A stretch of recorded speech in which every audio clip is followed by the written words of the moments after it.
The hospital's own security camera caught it all. A woman in scrubs, no badge anymore, hands at her sides, walking out through the main lobby between two security guards while the chief of trauma surgery stood in the corridor behind the glass and watched her go. He didn't look away. He didn't look uncomfortable. He looked like a man watching something he had arranged, something that had gone exactly according to plan. The nurses at the station kept their eyes on their screens. The residents found other places to be. Not one person said her name out loud. What none of them understood, what he had never once considered, was that the woman he'd just had removed from his hospital had spent 11 years in places where people died if you made the wrong call. And she had never once made the wrong call. Before this story goes any further, if you're new to this channel, hit subscribe right now because we don't do half measures here and we don't leave people hanging. Hit the like button if this already has your attention and drop a comment below telling me what city or country you're watching from. I want to see exactly how far this story reaches. Now let's get into it.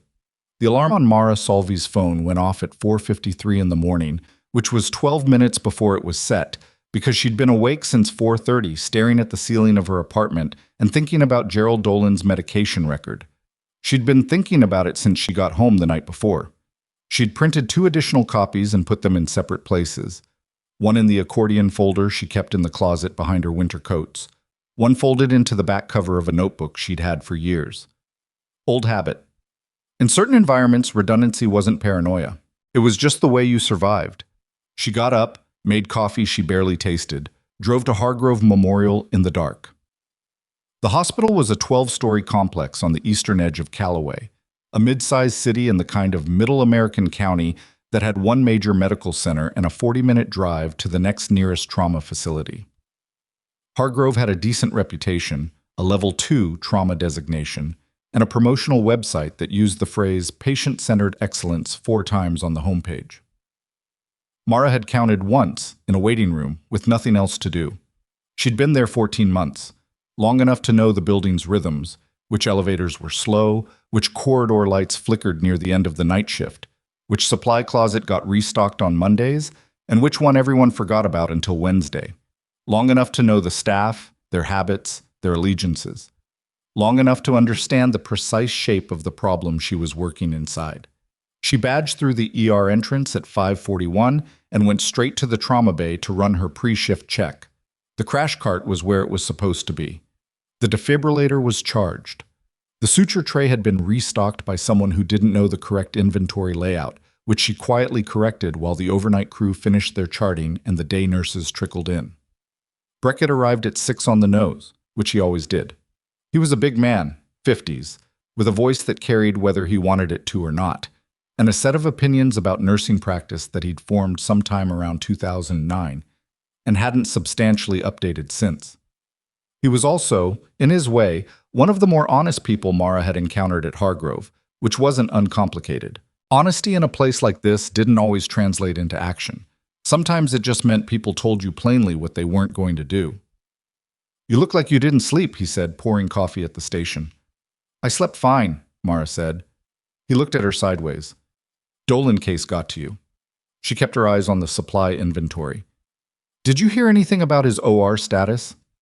"Still in recovery, last I heard. Leak was contained." He paused. "Mercer's team did the repair." "I know." "Mara." He said her name with a particular weight, the weight of someone who had decided to say something and was already regretting starting. "Whatever you think happened with those medication records, I know what happened with the medication records. You should be careful how you... I documented what I found, reported it to Cahill, and was placed on administrative leave before the patient even went to the OR. That's the sequence." She turned to face him. "You already knew something was coming. You knew yesterday." He didn't deny it. That was the thing about Beckett. He wouldn't lie to your face. "Mercer mentioned a concern about the way you'd been handling things," he said. "A few weeks ago. I didn't know it was going this direction." "What direction did you think it was going?" He was quiet for a moment. "I thought he just wanted you moved to a different unit." "And you didn't say anything." "I didn't think..." He stopped. Tried again. "I didn't think it would go this fast." Mara looked at him for a long moment. She understood the position he was in. She'd been in versions of it herself, in other places, on the other side. when you knew something was wrong, and you also knew that saying so was going to cost you something you weren't sure you could afford to lose. She didn't hold it against him, but she didn't pretend it was fine either. "I'm not here to cause problems for you," she said, "but I need you to know what I found in those records. Because if this goes where I think it's going, someone's going to ask you what you knew." He set down his coffee cup. "Tell me." She told him.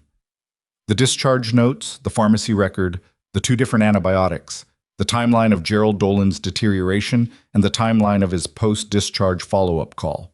She told him about the incident report filed at 9:52, before the HIPAA question had been raised, before any review of her conduct, an hour and 23 minutes after Mercer had walked into the building. Beckett listened without interrupting, which wasn't typical for him. When she finished, he was quiet for almost 10 seconds. "That's a serious allegation," he said. "It's a documented discrepancy," she said. "The allegation is whatever the investigation decides it means.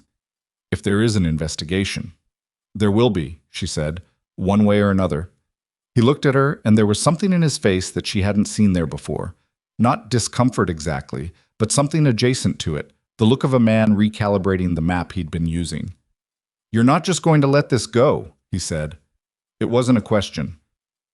"Gerald Dolan's wife is probably in a waiting room somewhere in this building right now," Mara said. "No. She wasn't supposed to be there, technically. Administrative leave meant off the floor, out of patient care areas. She hadn't gone to the ER proper. She was in the staff corridor outside the break room, which existed in a bureaucratic gray zone because it was technically accessible to all credentialed staff. Nobody had formally told her she couldn't be in the building. Nobody had formally told her a lot of things. She'd found Ruth Ann Dolan at 7:15 in the surgical waiting area on the 3rd floor. The woman was sitting alone in a chair near the window, small and upright, with her hands folded in her lap and a paper cup of coffee she hadn't touched on the table beside her. She looked like someone who had been sitting there long enough to have memorized the room. Mara sat down in the chair across from her. "Mrs. Dolan," she said, "I'm Mara Solvey. I was one of the nurses when your husband came in yesterday morning." Ruth Ann looked at her. Her eyes were tired and very clear. "I remember you," she said. "You were in the room when they first brought him in." "That's right." "He's still in recovery," Ruth Ann said. "They said the surgery went well, that the leak was fixed." She paused. "They used that word. Fixed. Like a pipe." "It's a term they use for anastomotic repair," Mara said. "It means the connection in the bowel where the original surgery was done had opened slightly. That's what caused the infection." Ruth Ann absorbed this. "He called the nurse line," she said, "the night before, when the pain got worse. They told him to monitor it. I know. He said they seemed like it wasn't urgent. He wanted to believe them." She looked out the window for a moment, then back. Was it their fault? The people who told him to monitor it? Mara thought carefully about how to answer. "I think there are some questions that need to be looked at about Gerald's care after his discharge. I can't tell you what the answers are going to be. But I think you or Gerald should request a full copy of his medical records, including the pharmacy dispensing records, when he's well enough to do that." Ruth Ann was quiet. "You're telling me to do that for a reason." "I think it's something every patient has the right to do," Mara said, which was true, and also wasn't the whole answer. "Are you still his nurse?" Ruth Ann asked. "You're not in scrubs." Mara looked down. She'd come in wearing her own clothes. She'd forgotten, for a moment, that she was already out. No, I'm not currently working in the department, but I wanted to check in." Ruth Ann studied her for a moment with the direct, unperformed gaze of a woman who had been sitting in waiting rooms long enough to have run out of patience for half-truths. "Something happened," she said. "Not a question." "I'm handling some things," Mara said. "Your husband is going to be okay. That's what matters right now." She stood up. "Get those records," she said quietly. "All of them." Ruth Ann nodded, once. Mercer's vehicle was in the physician's lot when Mara walked back through the ground level, a dark gray sedan in a reserved space near the entrance, the kind of ordinary car that felt like a deliberate choice for a man who wanted to seem like he hadn't thought about it. She noticed it because she noticed things. Because noticing things had been trained into her over 11 years and 4 deployments across 2 continents in environments where the difference between a problem identified early and a problem identified late was measured in blood. She thought about those 11 years now as she walked to her car in the visitor's lot. She thought about them the way she thought about most things from that period, not with the soft-focused nostalgia of someone looking back at something they missed, but with the flat, practical clarity of someone reviewing a record. It had happened. She had done that work. She had been, in certain contexts, one of the most effective trauma practitioners in her unit, which was not a unit that operated in ordinary contexts. The 32nd Combat Support Hospital. Special Operations Medical Support, forward deployed. She'd done things in those environments that weren't in any standard nursing curriculum. Surgical assist under fire, damage control resuscitation in conditions with no electricity and no equipment backup, triage decisions in mass casualty events where the math of who could be saved had to be done fast and without flinching. She'd trained with EOD medics and worked alongside infantry trauma teams, and once spent 19 hours in a forward operating base treating casualties while the outer perimeter was still not fully secure. She had never talked about any of it at Hargrove. Not because she was ashamed, not because she was hiding it, because it wasn't relevant, she'd told herself. Because she'd left that life deliberately, with both hands, when she was 29 and she'd seen enough. Because she'd come to civilian medicine wanting to be a nurse, not a credential, and she hadn't needed anyone to know what else she was to do the job she was doing. She'd been wrong about that last part. Or not wrong. She'd been right that she didn't need anyone to know. She'd underestimated what happened when no one knew. Mercer had seen only what he wanted to see. A 38-year-old nurse with a credential from a small facility, trained somewhere military that he couldn't be bothered to investigate. A person without sufficient weight to be taken seriously. A person who could be moved or managed or walked out through the lobby, and it would land quietly, and that would be the end of it. He had made that calculation. He was still making it, somewhere inside that building, in his scrubs and his reading glasses. She got into her car. Colonel James Riker answered on the second ring, because Riker answered everything on the second ring. First ring was too eager, 3 was inattentive. She didn't know if he'd ever articulated that theory, but it fit him perfectly. "Send me the files," was the first thing he said, before she'd gotten past the opening context. "Let me finish. You've given me the core of it. Send the files while you talk." She put him on speaker and forwarded the photographs from her phone. The printed medication record, the timestamp on the incident report she'd managed to photograph when Park had left it open on the table, the discharge summary. She talked while she did it, laying out the sequence, the discrepancy. Cahill, Mercer's response, the 952 filing, the office meeting, the walkout. Riker was quiet while she talked. She could hear faintly the ambient sound of an office on a base, distant PA system, a door closing somewhere. "You still have your discharge papers?" he said when she finished. "Yes." "And your complete service record authorization form from when you filed for VA status?" "Yes." "Good." A brief pause. "I need to ask you something directly." "Go ahead."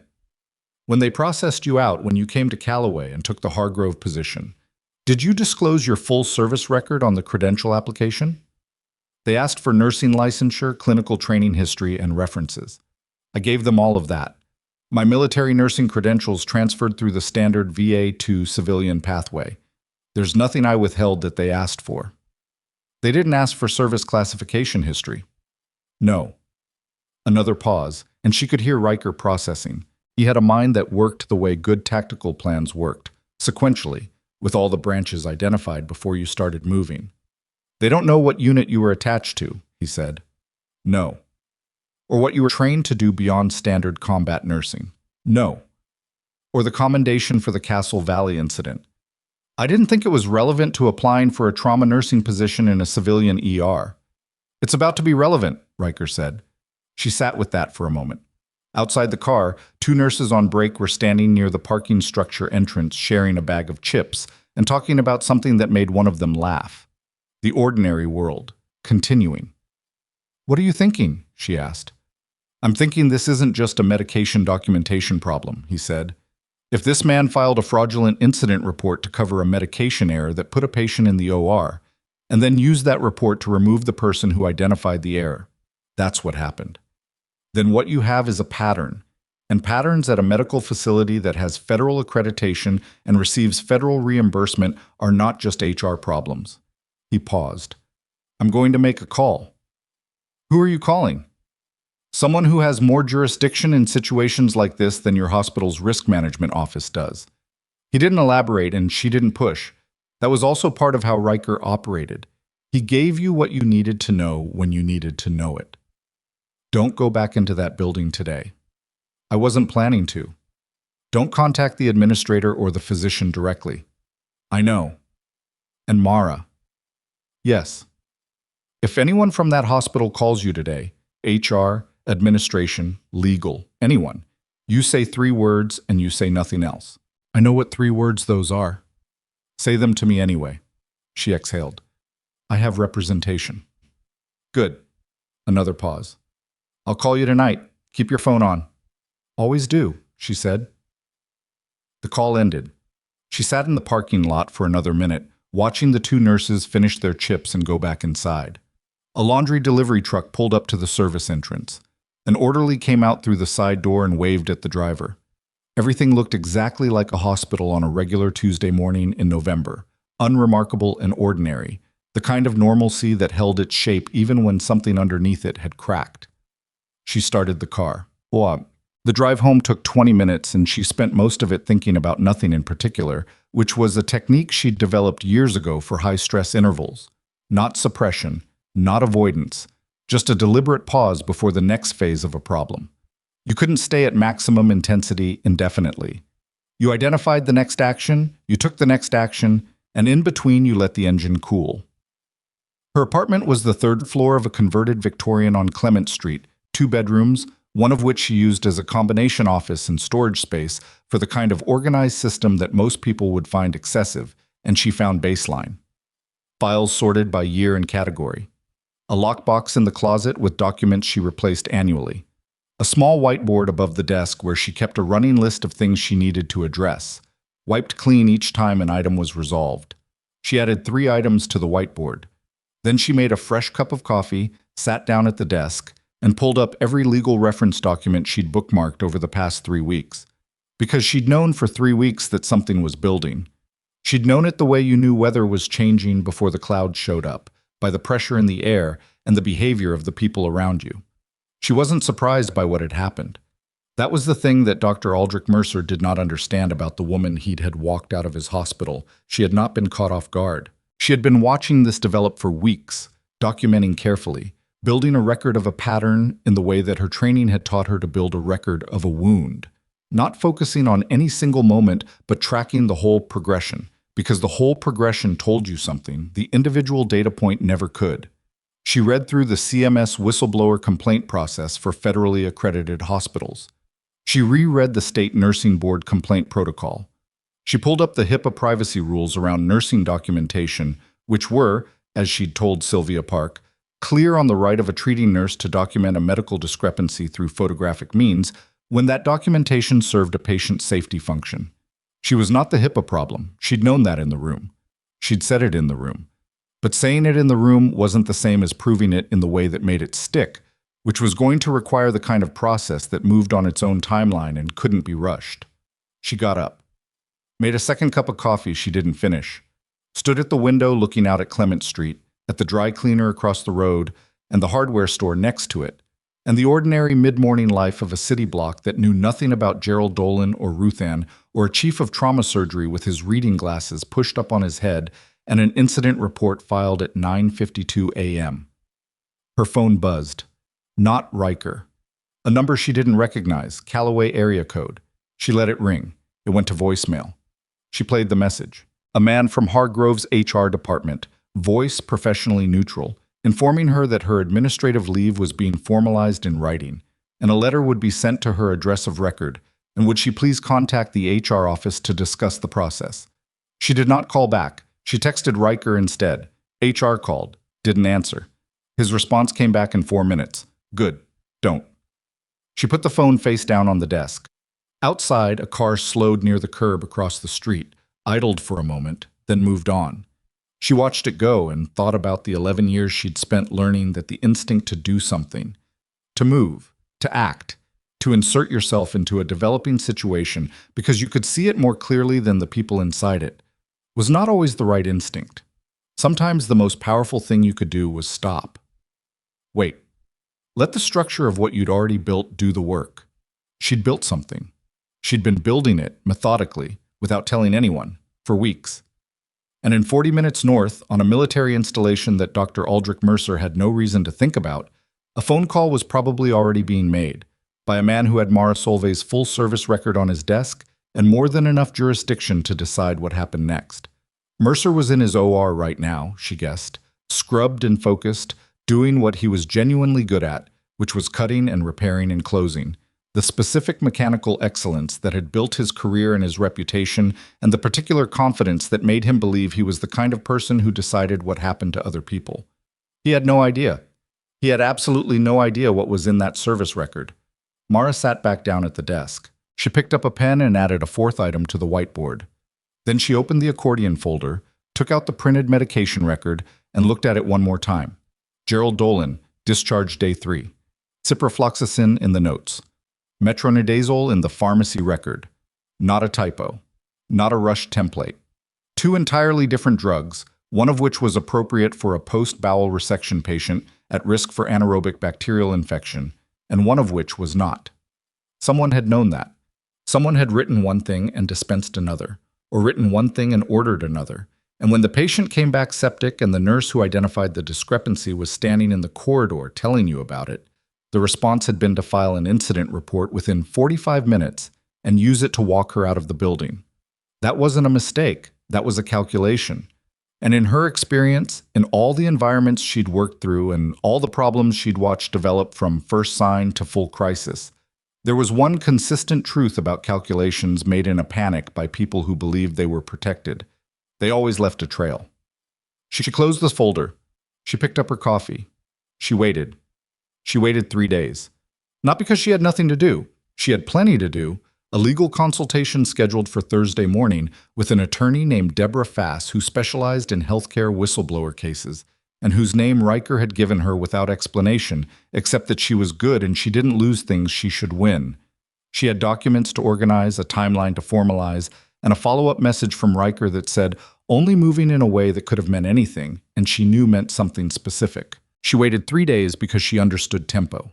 Because she'd learned in environments with worse stakes than this one that the impulse to accelerate, to push, to force a confrontation before the ground was ready, was the thing that collapsed otherwise solid positions.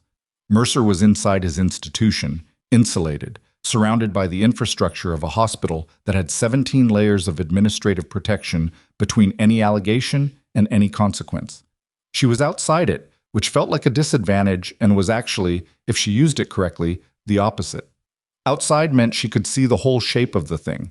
Inside, Mercer could only see the parts he'd arranged.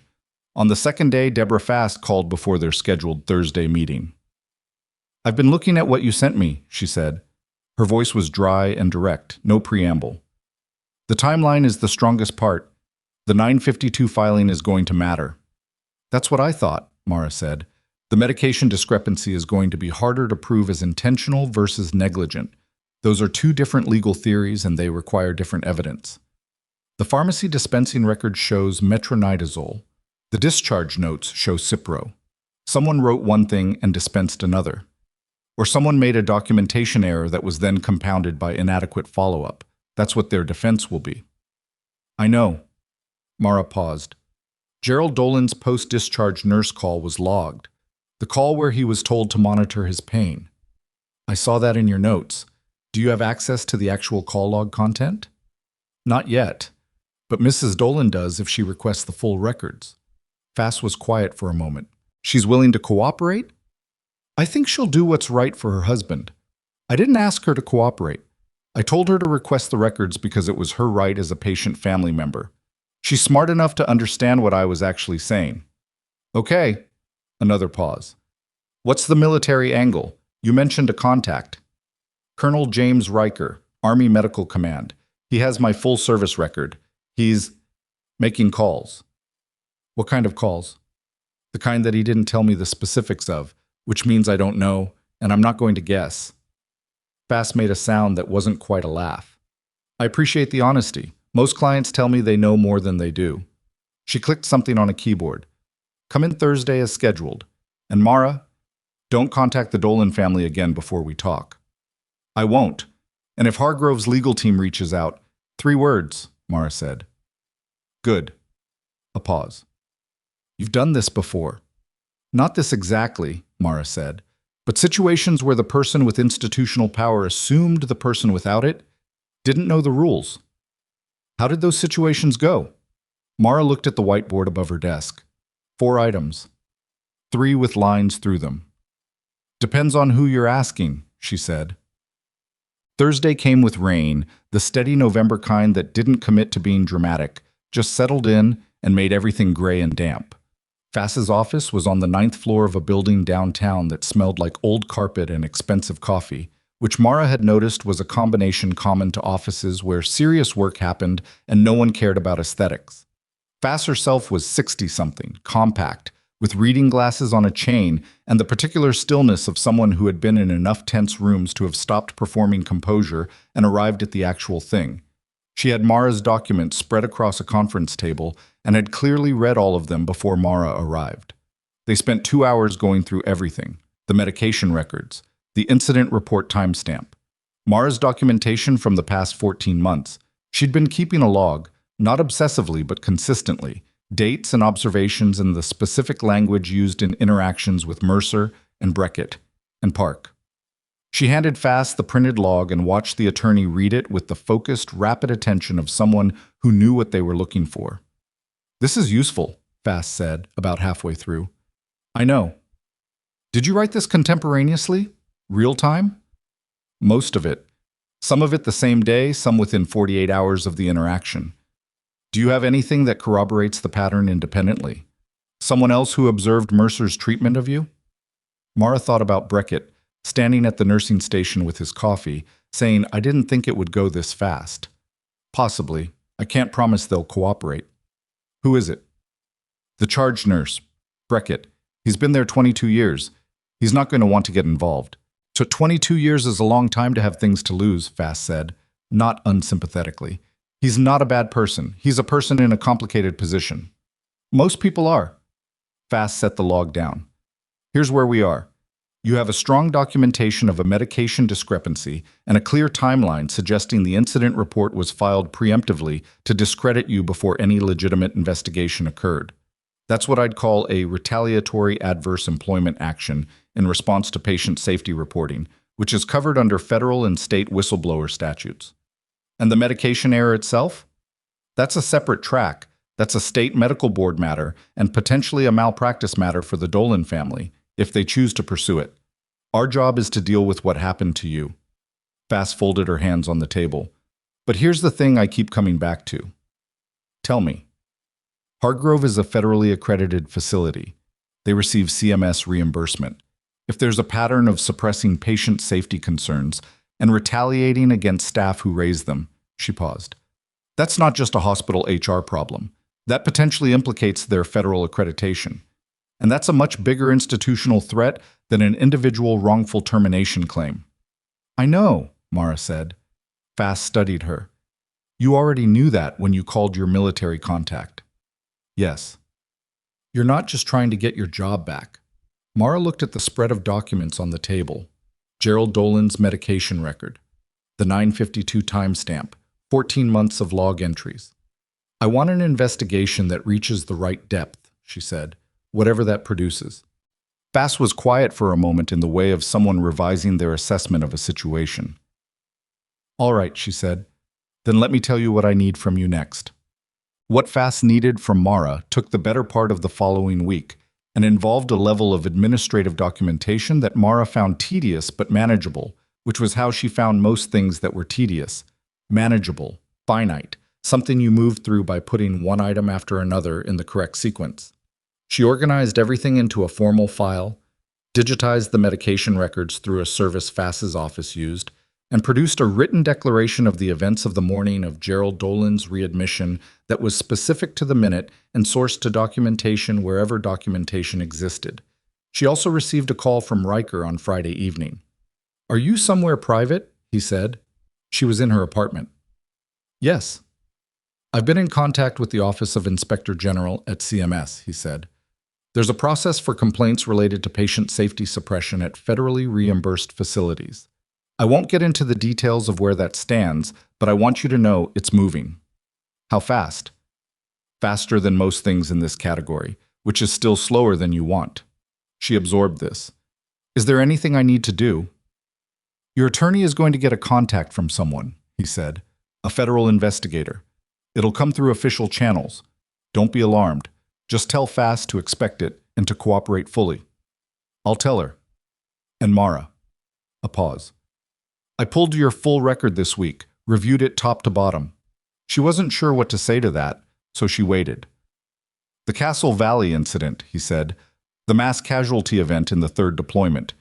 You want to tell me why that's not on any of your civilian credential applications? There was no box for it. Mara. The credential applications asked for nursing qualifications and clinical training, she said. Everything relevant to civilian trauma nursing, I disclosed. My combat trauma nursing certification transferred. My field surgical assist experience transferred. The other things didn't have a direct civilian credential equivalent. The other things, Riker said. He said it without inflection, which was its own kind of comment. The cross-training with special operations medical teams didn't have a civilian credential equivalent. No. The advanced trauma surgical protocols you were cleared to perform in the field didn't have a civilian credential equivalent. No. The commendation you received for treating 14 casualties under active fire, keeping 11 of them alive through procedures that most attending surgeons in civilian hospitals have never performed, Colonel, didn't have a civilian credential equivalent. I wasn't trying to hide it, she said. I just didn't think it belonged. I came to Hargrove to be a nurse, not to be what I was over there. Riker was quiet for a moment. I know, he said. I've always understood that. But the people who filed an incident report at 9:52 in the morning to remove the person who caught their mistake, they made a decision about who you were based on incomplete information. Yes. They're about to have complete information, he said. She sat with that. How complete? She asked. Complete enough, he said. I'll call you next week. After he hung up, she stood at the window on Clement Street for a long time. The dry cleaner across the road was closed for the evening, the sign dark.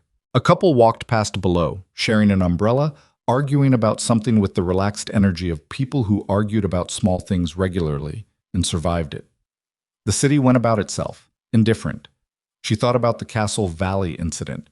She didn't think about it often, not because it was traumatic in a way she hadn't processed, but because processed things didn't need constant revisiting. She'd done what needed to be done that day. 14 casualties in 90 minutes, the forward aid station compromised, 2 medics down, and Mara making decisions that had nothing to do with nursing scope and everything to do with what the moment required. 11 had made it. 3 hadn't. She'd rebuilt that math many times over the years, and she'd arrived at the same answer each time. You worked with what you had, you made the best calls you could make with the information available, and you didn't carry the ones you couldn't save in a way that prevented you from saving the next ones.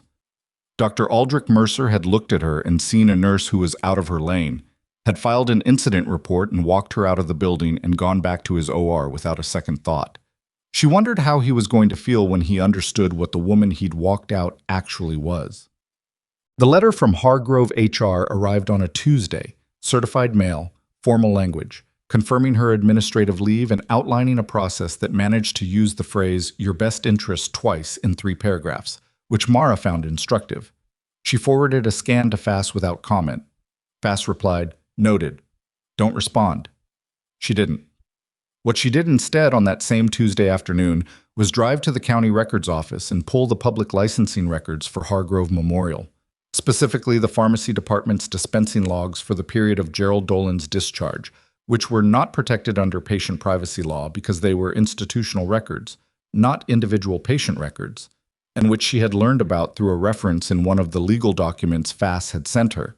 It was a narrow window, and it probably wouldn't stay open long once Hargrove's legal team understood anyone was looking at it. The clerk at the counter was a young man who looked bored in the specialized way of people working government jobs on Tuesday afternoons in November. He found the records in about 7 minutes. She didn't take them. She wasn't sure she had the legal standing to take physical copies without a subpoena. But she read them at the counter, so the pharmacy log for the specific drug codes and dispensing windows that corresponded to Dolan's discharge period, and she found what she expected to find, which was documentation consistent with what the pharmacy record in Hargrove's own system showed. Metronidazole, not Cipro. She took detailed notes in a small notebook she'd brought for that purpose, noted the specific log reference numbers, thanked the clerk, and drove home. She texted Fass. County pharmacy dispensing logs corroborate the hospital's own pharmacy record. Reference numbers to follow. Fass replied 11 minutes later. This is good. How did you find this? Mara. Legal reference in the CMS complaint documentation you sent, section 4, footnote 12. A pause. Then, I'll add this to the file. Mara, do not do anything else without telling me first. Mara, understood. She put the phone down and made dinner. Pasta, basic, the kind of meal she made when she was running at capacity and didn't have the attention to spare for cooking.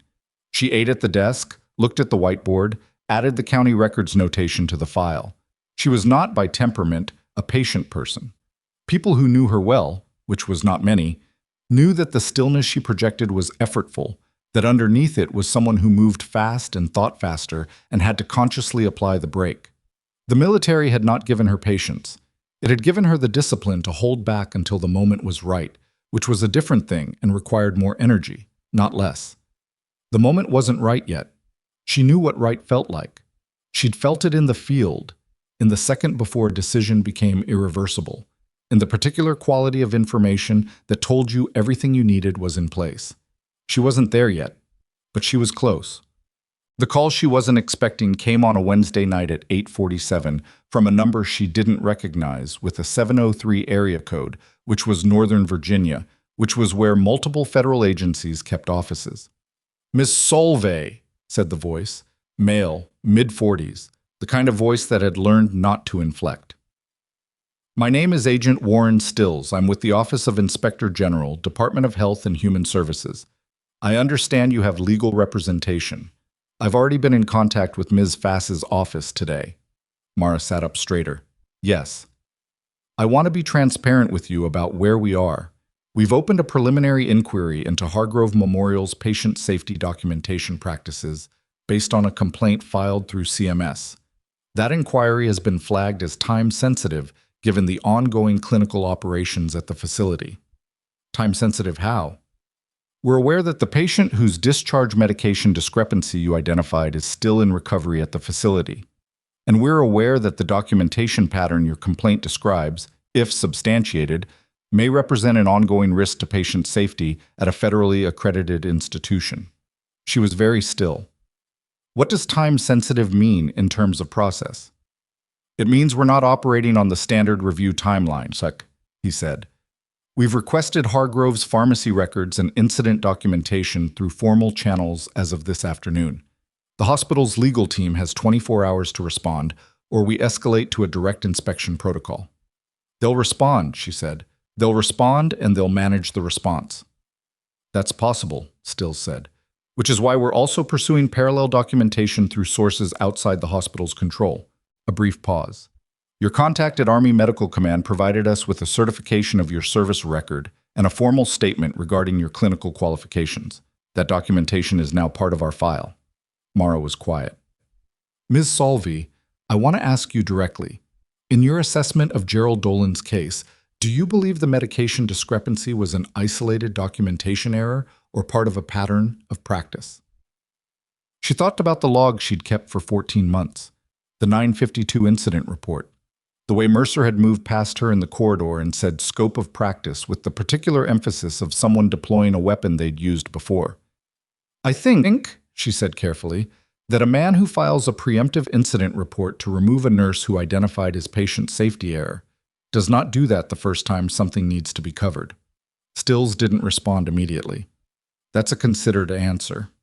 I try." "We'll be in contact with your attorney with next steps," he said. "In the meantime, I want to reiterate, stay out of the hospital. Don't contact staff. Let the process run." "I've been doing that." "I know," he said. And something in the way he said it suggested he'd been briefed more thoroughly than just the documents. "We'll be in touch." After he hung up, Mara sat in the chair at her desk without moving for almost 3 minutes. The whiteboard was in front of her. The fourth item she'd added the day she was walked out of Hargrove, the one she hadn't put a line through yet, was 3 words: wait for right. She uncapped the marker, drew a line through it. Not because it was over, it wasn't close to over, but because the waiting portion had concluded, and what was coming next was something else entirely, something she didn't have a word for on a whiteboard, but could feel the way you could feel the shape of a room before your eyes adjusted to the dark. Across the city, in his house, or his car, or in the surgical lounge at Hargrove Memorial, Dr. Aldrich Mercer was existing in the last hours of a particular kind of certainty. The certainty that he had handled it, that the nurse was gone, the file was manageable, the incident report would hold, and the institution would protect him the way it always had. He didn't know about Agent Stills. He didn't know about the county pharmacy log with the reference numbers Mara had copied into a notebook on a Tuesday afternoon. He didn't know that a federal inquiry had landed in Hargrove's legal department 4 hours ago, that his own hospital's attorneys were reading it right now, that somewhere in those documents was a certification from Army Medical Command that described in precise, unambiguous language exactly who Mara Solvay was and what she had done and what she was capable of. A description so different from the version he'd constructed and used to walk her out of his hospital, that anyone reading both versions in sequence would feel the ground shift under them. He thought he'd removed a problem. He'd actually handed the problem everything it needed to become something much larger than he'd planned for. And in the morning, when Hargrove Memorial's legal team arrived at their offices and read the formal federal inquiry document waiting in their inbox and began making the urgent calls that would cascade upward through administration to the board and then to Mercer himself, the look on his face when he understood what was coming was going to be the first moment in 14 months that Mara Solvay allowed herself to feel something close to relief. But that was the morning. Tonight, her phone lit up with a text from an unknown number, no name, just 7 words that made her go completely still. "They're already shredding documents. I saw it." She stared at the 7 words for 4 seconds, then called the number back. It rang once and went to voicemail. Generic recording, no name. She hung up and texted instead. "Who is this?" 30 seconds, a minute, 2 minutes, then, "Night Pharmacy Tech. I pulled Dolan's log before they got to it. I have a copy." Mara's hand tightened around the phone. She typed slowly, deliberately. "Don't send it to me. Call this number right now." She pasted Fass's after-hours line, which Fass had given her on the first day with the specific instruction that it existed for exactly this kind of moment. A pause. Then, "Okay." She called Fass herself 30 seconds later. "Someone's shredding documents at Hargrove," she said the moment Fass picked up. "A pharmacy tech saw it. They have a copy of Dolan's dispensing log. I gave them your after-hours number." Fass was quiet for exactly 2 seconds, which was the sound of someone shifting from sleep to full operational mode. "Did they say what was being shredded?" "No, just that they saw it and they pulled the log before it happened." "How do you know this person is real?" "I don't. But if they call you in the next 5 minutes, you'll know more than I do." "Don't contact them again," Fass said. "If they reach out to you again, forward it to me without responding." "Already planned to." "I'm calling Stills," Fass said, and hung up.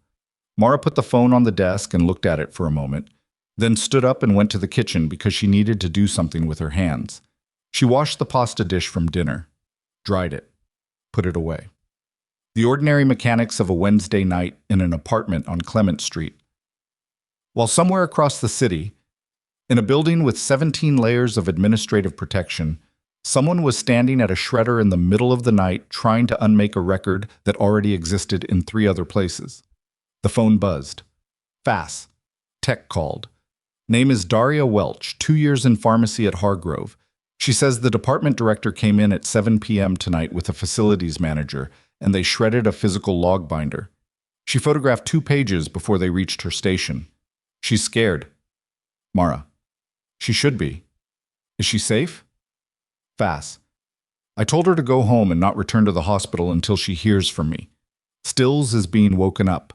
Mara stood at the kitchen counter with the phone in her hand and felt the particular quality of a situation that had just changed weight. Someone coming in at 7 p.m. with a facilities manager to shred physical records the day after a federal inquiry arrived in the legal department's inbox. That wasn't document management. That was panic. And panic at that level, in an institution that large, meant someone with authority had decided the standard protective protocols weren't going to be enough, which meant they understood, finally, what they were actually dealing with. She went back to the desk, sat down, looked at the whiteboard, at the clean line through "wait for right." She picked up the marker and wrote one more thing at the bottom, the thing she hadn't let herself write until now. They know. Agent Stills called at 6:14 the next morning. "We're executing an emergency document preservation order at Hargrove Memorial this morning," he said, without greeting. "Federal investigators will be on site at 8 a.m. I need you to understand that once we're inside that building, the pace of this investigation changes significantly." "I understand." "Your attorney has the pharmacy technician's photographs. We're treating those as corroborating evidence of active document destruction in response to a federal inquiry, which is a separate and serious offense on top of the original patient safety complaint. How does that affect the timeline?" "It accelerates everything." He paused. "I also want you to know that we've formally requested Hargrove's full incident report history for the past 5 years from their accreditation records. Not just the Dolan case." She hadn't expected that. "You found something else?" "I can't discuss specifics of an active investigation," he said, "but I want to be transparent with you. What you identified may be the entry point to a significantly larger pattern. Gerald Dolan's case is not the only one with anomalous documentation." The kitchen was very quiet. Outside, the early morning street was just beginning to accumulate traffic, the first buses of the day, the particular sound of a city starting up. "How many?" she said. "I can't say that yet. What I can say is that the scope of this inquiry has expanded beyond your individual complaint." Another pause. "Ms. Solvay, I want to ask you something that's not strictly part of my investigation, but that I think matters for what comes next." "Go ahead." "When you came to Hargrove 14 months ago, was this the kind of situation you were expecting to find?" She thought about that honestly. "I wasn't expecting anything specific. I knew the environment could be difficult. I didn't know it was this." "But you kept documentation from day one." "Yes." "Why?" "Because I've worked in enough places to know that the absence of documentation is never neutral," she said. "It always favors whoever has more institutional power. So I created my own record." Stills was quiet for a moment. "Your military contact provided a character certification for our file. Colonel Riker." "I know." "He included a quote I want to read to you because I think you should know it's in there." The sound of paper. "Nurse Solvay is the most methodical practitioner I have worked alongside in 31 years of service. She does not make claims she cannot support, and she does not support claims she has not personally verified. If she says something happened, it happened." He stopped. "I thought you should know that's what's in the federal file." Mara didn't say anything for a moment. "That's..." she started, and then stopped because there wasn't a clean way to finish the sentence, and Stills seemed to understand that. 8 a.m., he said. "Stay away from the hospital." "I know." "This is going to move fast today," he said. "Your attorney will be in contact." He hung up. Mara sat at the desk as the light in the apartment shifted from the flat gray of pre-dawn to the thin, watery light of a November morning, and thought about James Riker sitting in his office at Kellerman Base, writing that sentence in a formal federal document, and felt something press briefly against her composure before she let it pass. She made coffee. She didn't drink it. She called Riker instead. "I heard from Stills," she said. "I know. He called me too." His voice had the texture of someone who had also been up since before 6. "They're going in this morning. You read me the quote." "Stills read you the quote," he said. "I wrote it weeks ago." "Why didn't you tell me?" A pause. "Because you didn't need to know it to do what you were already doing," he said. "You weren't doing any of this because you needed someone to confirm your credibility. You were doing it because a patient was harmed and someone tried to bury it. I didn't want to make it about something else." She sat with that. "Thank you," she said. The 2 words felt insufficient and were also the only right ones. "Don't thank me yet," he said. "Today is going to be complicated." Blah. It was more than complicated. At 8:03 a.m., federal investigators walked through the front entrance of Hargrove Memorial Hospital, carrying a formal document preservation order signed by a federal judge. There were 4 of them, accompanied by 2 attorneys from the U.S. Attorney's Office, and their arrival in the main lobby was, By any measure, the kind of event that a hospital's PR apparatus was not equipped to manage on 1 hour's notice. Fass called Mara at 8:17. "They're in," she said. "Stills is leading the team personally, which tells you something about how serious they're taking this. I'm at the hospital now, in the lobby, not past the security line." "What does it look like?" "Like a very controlled version of chaos," Fass said. "Hospital legal has 3 attorneys here already. Administration is somewhere on the upper floors.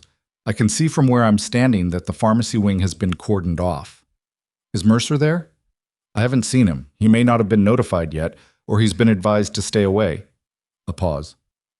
"There's something else. One of Stills's team members just escorted someone through the main entrance. A woman, 40s, civilian clothes. I don't know who she is." "What did she look like?" "Tired," Fass said. "Like someone who drove here from somewhere far away and didn't sleep." Daria Welch, Mara thought. The pharmacy technician who had photographed 2 pages of a log that someone with a facilities manager had tried to turn into paper fragments the previous evening. "Stay where you are," Mara said. "I'll call you back." She didn't call back because there was nothing to do but wait, and she had gotten genuinely better at waiting over the past 2 weeks. In the specific way you got better at things that were painful. Not because the pain went away, but because you developed a working relationship with it. She cleaned the apartment. She read 40 pages of a book she'd been carrying for 3 months and not opening. She ate something at noon that she barely tasted. Fass called at 2:18 p.m. "They found records," she said, and her voice had the particular quality of someone who had been holding something compressed for hours and was only now releasing it. "Not just the Dolan case.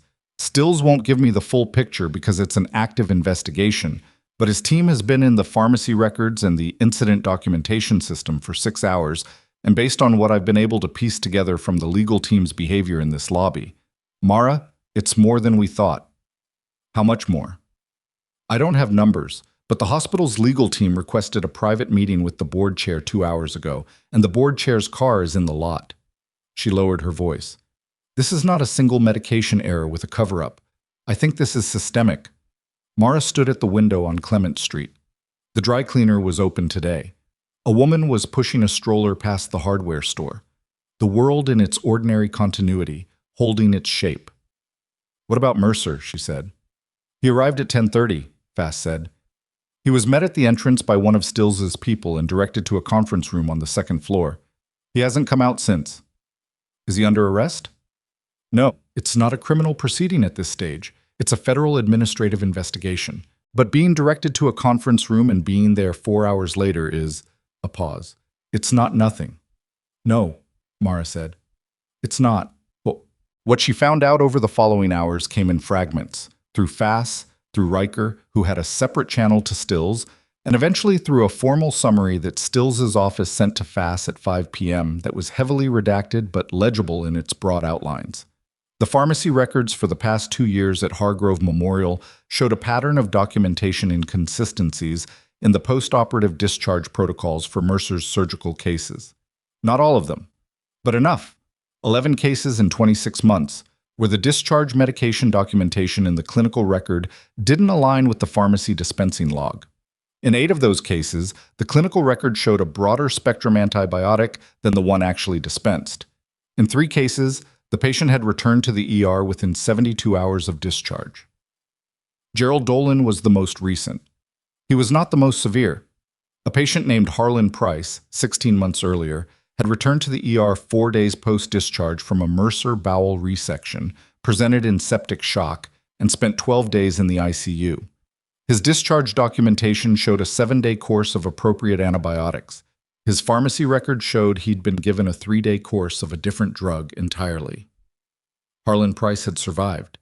He had not, as far as anyone knew, ever been told that his near-fatal sepsis might have been connected to a medication discrepancy in his discharge documentation. He was 71 years old and lived 40 minutes from Callaway. Mara read that part of the summary 3 times, felt something hot move through her chest.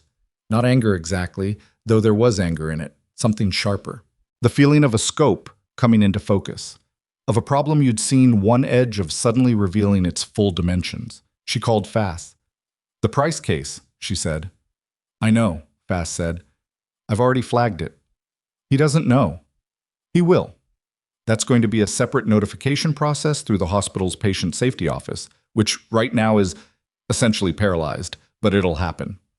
A pause. Mara, I want to talk to you about what today means for your case specifically. Tell me. What Stills found today transforms the context of what happened to you. You weren't removed because of an isolated incident that Mercer wanted to cover up. You were removed because you identified the most recent instance in a pattern that he'd been managing, or trying to manage, for over 2 years. The incident report was filed the way it was filed because he'd done this before, and he knew the institutional protocol for handling it. Mara was very still. There was a previous nurse, she said. It wasn't a question. The shape of it had been forming all afternoon, and now it was complete. Fass hesitated. Stills found 2 incident reports in Hargrove's system filed against nursing staff in Mercer's department in the past 30 months. Both resulted in administrative actions. One was a transfer, one was a resignation. Did either of them flag a medication discrepancy? I don't know yet. The records are part of the preservation order, and I won't have access to the details until the investigation formally progresses. But the pattern of the incident reports, the timing relative to post-operative complications, is being treated as significant. Mara sat down. She'd been standing at the window for an hour and she hadn't noticed. He did this to other people, she said. It looks that way. She thought about the 2 nurses she'd never met, whose names she didn't know, who had been transferred or pressured into resigning from a hospital department because they'd seen something they weren't supposed to see. She thought about whether either of them had filed anything, said anything, tried to do what she'd done and hit a wall and decided the wall was final. I want to know their names, she said, when this progresses enough that I can. I understand, Fass said. I'll pursue that when I'm able. And the Price family needs to be notified as soon as possible. That's not something I can control. I know, Mara said. I'm not asking you to control it. I'm saying it out loud because it matters, and someone needs to keep saying it until it gets done. Fass was quiet for a moment. You're right, she said simply. Riker called at 6:45 while it was fully dark outside and the street below had shifted into its evening configuration. The restaurant down the block lit up, the dry cleaner dark. The ordinary rhythm of a city that didn't know anything unusual had happened in its hospital that day. How are you doing? He said. It was such an unexpected question from Riker, whose communication style tended toward the logistical, that for a moment she didn't know how to answer it. I'm processing, she said. 11 cases, he said. I don't have the full details, but that's what Stills indicated to me informally. I know. You couldn't have known the scope of it when you made the call. No, she said. But some part of me knew there was more. When someone files an incident report in 45 minutes to remove the person who found a problem, that's not the behavior of someone acting for the first time. You don't have a system that's smooth on your first try. No, Riker said, you don't. A pause. Outside, someone was laughing below on the street, the sound of it rising and then fading as they walked past. What happens next? She said. The federal investigation runs its process. CMS reviews Hargrove's accreditation status. That's a formal review now, not a preliminary inquiry. The board is going to have to take action on Mercer because the liability exposure is too significant not to. He paused. Your employment situation is separate.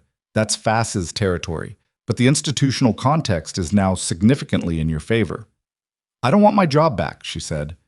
And then, because that wasn't quite right, I don't want to walk back into Hargrove Medical and work for a department that spent 14 months treating me like wallpaper. I want what I found to matter. It already matters, Riker said. Harlan Price is alive. Gerald Dolan is in recovery. Those are facts that exist because you didn't let it go when you could have. She didn't say anything for a moment. There are 2 nurses, she said, before me. Incident reports filed against them. I know. I want to know what happened to them. I'll see what I can find out through Stills, he said. Give it a few days. She nodded, though he couldn't see her. There's something else I want to ask you. Go ahead. When you certified my record for the federal file, she said, what did you include? Specifically. A brief pause. Your full service record, deployment history, clinical qualifications and cross-training certifications, the Castle Valley Commendation, and a summary of the specific procedures you were qualified to perform in the field. Why all of it? Because the people investigating this needed to understand who identified the problem, he said. Context matters. When an investigator reads that the person who caught an 11-case medication documentation pattern and correctly identified it as intentional rather than accidental is a combat trauma nurse with 11 years of field experience and a commendation for mass casualty management under fire, that's a different picture than what Mercer put in his incident report. His incident report made me sound like a nurse who overstepped. His incident report, Riker said, is now being read by a federal investigator who has my certification of your record in the same file. I don't think the gap between those two documents is going to be comfortable for anyone who signed off on walking you out of that building. She thought about Sylvia Park in her sharp suit, saying effective immediately with such deliberate calm. No, Mara said. I don't imagine it will be. She didn't sleep well, which wasn't unusual. She woke at 2 a.m. and lay in the dark thinking about Daria Welch, the pharmacy tech who'd gone home to an apartment somewhere in Callaway after photographing 2 pages of a log and texting a stranger 7 words that had cracked the whole thing open. Thinking about what it cost to do that, to see something and decide you weren't going to look away from it, knowing full well that looking at it had a price. She got up, went to the desk, turned on the lamp, opened her log and read it from the beginning, not looking for anything new, not preparing for anything. Just reading the record of 14 months. The first week when she'd been optimistic in the cautious way she allowed herself optimism. The gradual documentation of Mercer's pattern. The entries that noted Brackett's warnings in the flat language she used for things she was observing but not yet acting on. The day she'd first seen the tension pneumo case and had the decompression kit in her hand and Mercer had looked at her like she was a piece of the wall. She read the entry from the morning Gerald Dolan came in. The specific times. The language she'd used, dispensing record inconsistent with discharge documentation. The careful, precise wording of someone who was already thinking about what this sentence would need to do later. She thought about the 3 patients she didn't know about yet. The 11 cases, the file in a federal investigator's office, with her name and Riker's certification and Mercer's incident report all sitting in the same folder. She thought about what Stills had said. The scope of this inquiry has expanded. And then her phone buzzed on the desk at 2:23 in the morning, and it was a number she recognized this time. Fass. And the message was 4 words that made the room feel like it tilted slightly. Mercer just retained counsel. Not the hospital's legal team, his own personal attorney. Private criminal defense, which was a specific kind of lawyer you hired when you understood that what was coming was no longer a matter of administrative review. Mara read the message twice, set the phone down, looked at the lamp on the desk, the small circle of light it made in the dark apartment, the whiteboard with its lined-through items and the clean space below them. She thought about the 2 nurses she didn't know yet, the ones who'd been transferred, resigned, moved out of Mercer's orbit through the machinery of incident reports and institutional pressure and the comprehensive silence of everyone who'd watched it happen and decided the wall was final. They hadn't known what was in her service record. Mercer hadn't known either.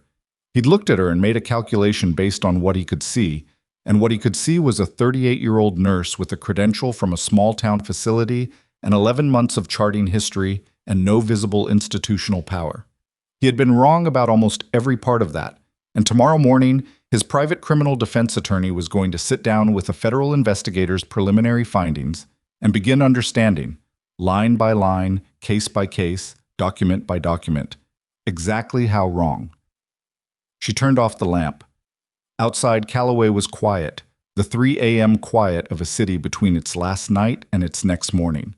Somewhere in it, Gerald Dolan was sleeping in a hospital bed, healing. Ruth Ann was probably in a chair nearby, because she had the look of a woman who stayed.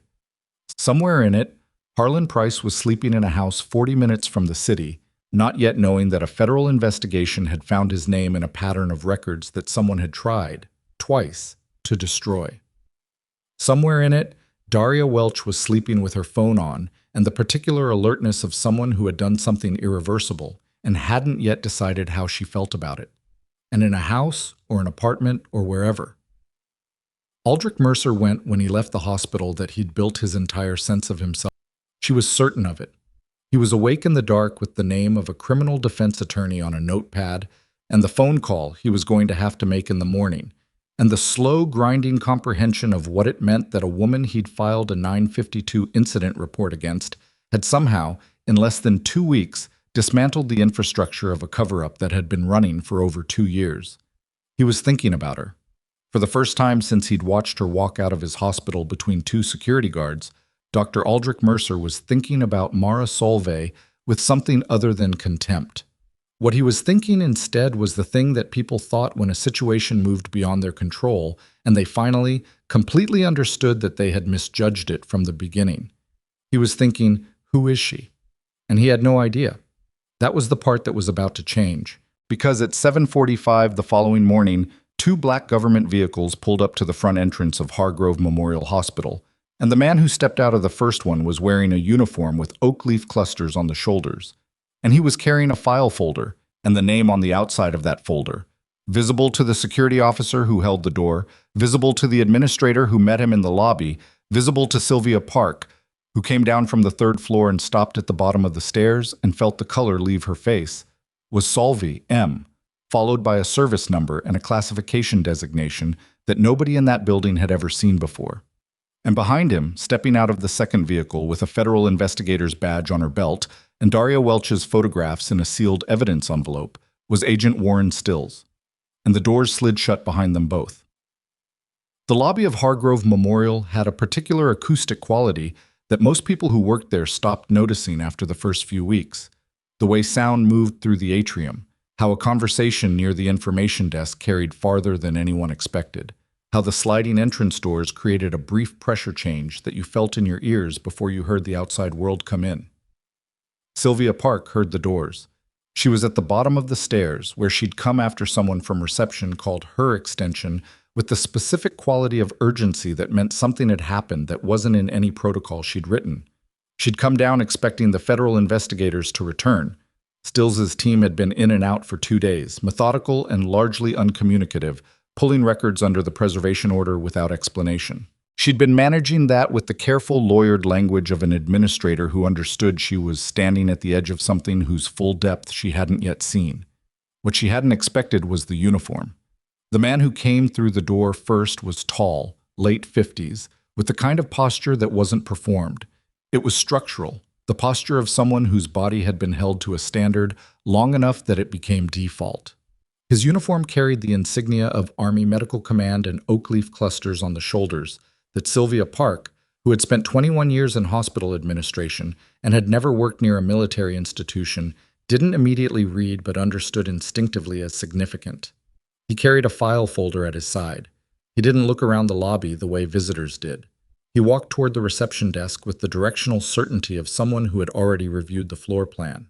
Behind him, Stills came through the second door with 2 members of his team and Daria Welch walking slightly apart from the group, wearing her own clothes instead of a pharmacy uniform, with the specific posture of someone who had made a decision she was still deciding how to carry. Sylvia Park came forward. She didn't have a choice.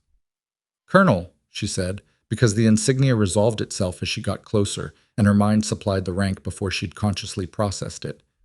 "I wasn't notified of a scheduled, I'm Colonel James Riker, Army Medical Command."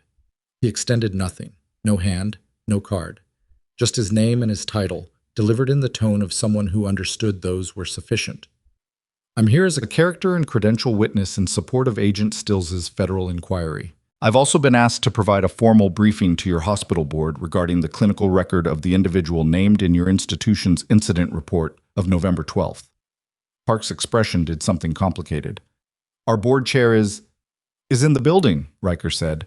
"I was told as much before I arrived." He looked at her with the flat assessment quality of someone running a calculation. "I'd suggest we not do this in the lobby." Park took them to the 3rd-floor conference room, which was the largest one, and made 3 phone calls from the elevator that Riker and Stills could hear her making without appearing to listen. By the time they reached the room, the board chair, a man named Douglas Haig, who was 70, wore his reading glasses on his nose rather than his head, and had the look of someone whose morning had already gone significantly wrong, was seated at the table with 2 of the hospital's attorneys. Stills's team took positions along the wall without sitting. Riker sat down across from Haig and opened the file folder and placed 3 documents on the table in a specific order that was not random. Mr. Haig, he said, I want to begin by making sure we're operating on the same factual basis. The incident report filed on November 12th by Dr. Aldrich Mercer describes a nurse named Mara Solvay as having exceeded her scope of practice, accessed protected records without authorization, and disrupted the clinical management of a patient. He paused. Is that your understanding of the document? Haig looked at his attorneys. One of them, a woman in her 40s named Croft, who'd been Hargrove's lead counsel for 6 years, said, The incident report speaks for itself. It does, Riker said. What I'd like to do is place some additional documents alongside it so your board has complete context. He slid the first document across the table. This is Nurse Solvay's complete military service record, certified by my office, covering 11 years of active duty with Army Medical, including deployment with the 32nd Combat Support Hospital and specialized attachment to Special Operations Medical Support Teams. Nobody at the table spoke. This is her clinical cross-training certification, which covers advanced trauma surgical assist, damage control resuscitation, mass casualty triage management, and field emergency procedures that are not part of any standard civilian nursing curriculum. He placed the second document. And this is the commendation she received for the Castle Valley incident, in which she managed 14 casualties over 90 minutes with 2 medics down and maintained 11 survivals under conditions your hospital's trauma department will, I expect, never encounter. He placed the third document. The room was quiet in the way that rooms got quiet when something had shifted and everyone present understood it, but nobody had yet decided what to do with the understanding. Haig took off his reading glasses, put them on the table, looked at the documents in front of him with the expression of a man watching a calculation he'd been confident about revise itself. The incident report, Riker said, characterizes Nurse Solvay as an employee who overstepped her qualifications and interfered with clinical management. I want your board to have complete information about the actual qualifications of the person that characterization was applied to. He folded his hands on the table. That's why I'm here. Croft leaned forward. Colonel, with respect, the individual's military background doesn't change the hospital's. It changes the credibility assessment of the incident report, Stills said from the wall. It was the first thing he'd said since entering the room, and the brevity of it landed harder than a longer statement would have. When a document is filed for the purpose of discrediting a witness to a patient's safety concern, the qualifications of that witness are directly relevant to whether the document represents a legitimate safety concern or a retaliatory action. Croft looked at Stills. The pharmacy records your team pulled, she said carefully. We're cooperating fully with the pharmacy records your facilities manager attempted to shred 2 evenings ago, Stills said, are now in federal custody along with photographs taken by a pharmacy staff member before the destruction was completed. The destruction of records in response to a federal inquiry is a separate matter from the original patient safety complaint, and it's being treated accordingly. Haig's hand, which had been resting on the table, moved slightly. It wasn't much, but Riker noticed, and Mara would have noticed, because that was the kind of small involuntary movement that told you more than anything the person chose to say. Where's Dr. Mercer? Haig said. He's been asked to remain available, Stills said. His personal counsel is aware of the situation. His personal counsel, Haig repeated. And something in the way he said it, the faint, exhausted emphasis on personal, told Riker that Haig had found out about the private criminal defense attorney the same way everyone found out about things in an institution this size, through the particular speed of information that moved sideways through a hierarchy when something was going wrong. Mr. Haig, Riker said, I've been straightforward with you about why I'm here. I'd appreciate the same in return. What does your board intend to do? Haig looked at Croft. She gave him nothing back. The nothing of a lawyer who understood that anything said in this room was potentially on record. We're going to need time to review the federal findings, Haig said. You have 11 documented cases, Stills said. 2 patients who returned in septic complication. One of those patients spent 12 days in your ICU and has not been notified that his near-fatal deterioration may be connected to a medication documentation discrepancy in his discharge records. That notification cannot wait for a board review timeline. The silence that followed was a different kind of silence than the one before. This one had a quality of reckoning in it. Mara found out about the board meeting through Fass, who called at 11:20 with updates that came in the compressed, precise language of someone who had been monitoring a rapidly developing situation and was selecting only what mattered. Riker had been in the building for 2 hours. Stills's team had formally expanded the investigation to include incident reports filed against 2 previous nursing staff members in Mercer's department, whose names were now in the federal file. The pharmacy director, a man named Osgood, who'd been at Hargrove for 9 years, had been placed on administrative leave pending review of his role in the dispensing discrepancies. Daria Welch had given a formal statement. "And Mercer?" Mara said. "Still in the building," Fass said. "His attorney is with him. As of an hour ago, he hadn't been formally interviewed by Stills's team yet because his counsel requested time to review the scope of the inquiry. That's a delay tactic." "Yes. Stills knows it's a delay tactic. He's letting it run because he doesn't need Mercer's statement to proceed. He has the documents." Mara was standing in her kitchen, which was where she seemed to end up during these calls. The familiar geometry of the room, something to anchor herself to while the less familiar world of federal investigations and board meetings and criminal defense attorneys ran its process beyond her reach. "What do you need from me today?" she said. "Nothing today," Fass said. "But I want you to be ready to come in tomorrow. There's going to be a formal interview request from Stills's team, and I want to be with you for it." "Of course." "And Mara." A pause. The 2 previous nurses, their names are Priscilla Waverly and Mark Odom. Waverly transferred to a hospital in another state about 18 months ago. Odom resigned 14 months ago. Neither of them filed a formal complaint. Mara let that sit for a moment. 14 months ago was when she'd arrived at Hargrove. Mark Odom had resigned the same month she started. "Did he see something in Mercer's department?" she said. "Based on what's in his personnel file, which is now part of the federal record, he was placed on administrative leave 2 days after flagging a post-operative complication in one of Mercer's cases. He resigned a week later." "And nobody—" She stopped. "Nobody connected it," Fass said. "Individual incident reports, individual HR processes, no one tracking them as a pattern, until you kept a log." Mara looked at the notebook she'd used at the county records office, still sitting on the corner of her desk. The reference numbers she'd written in it. The careful dated entries she'd been keeping for 14 months that nobody at Hargrove had known about. "I want to reach out to them," she said. "Waverly and Odom. When this is far enough along that it won't complicate the investigation." "I'll tell you when," Fass said. "Give it a few days." After she hung up, Mara sat at the desk and thought about Mark Odom resigning 7 days after being placed on administrative leave. She thought about what that week had felt like. She had some information about that feeling. She'd had her own version of it, the 2 weeks of waiting in this apartment with a whiteboard and a printed medication record and a call to Riker.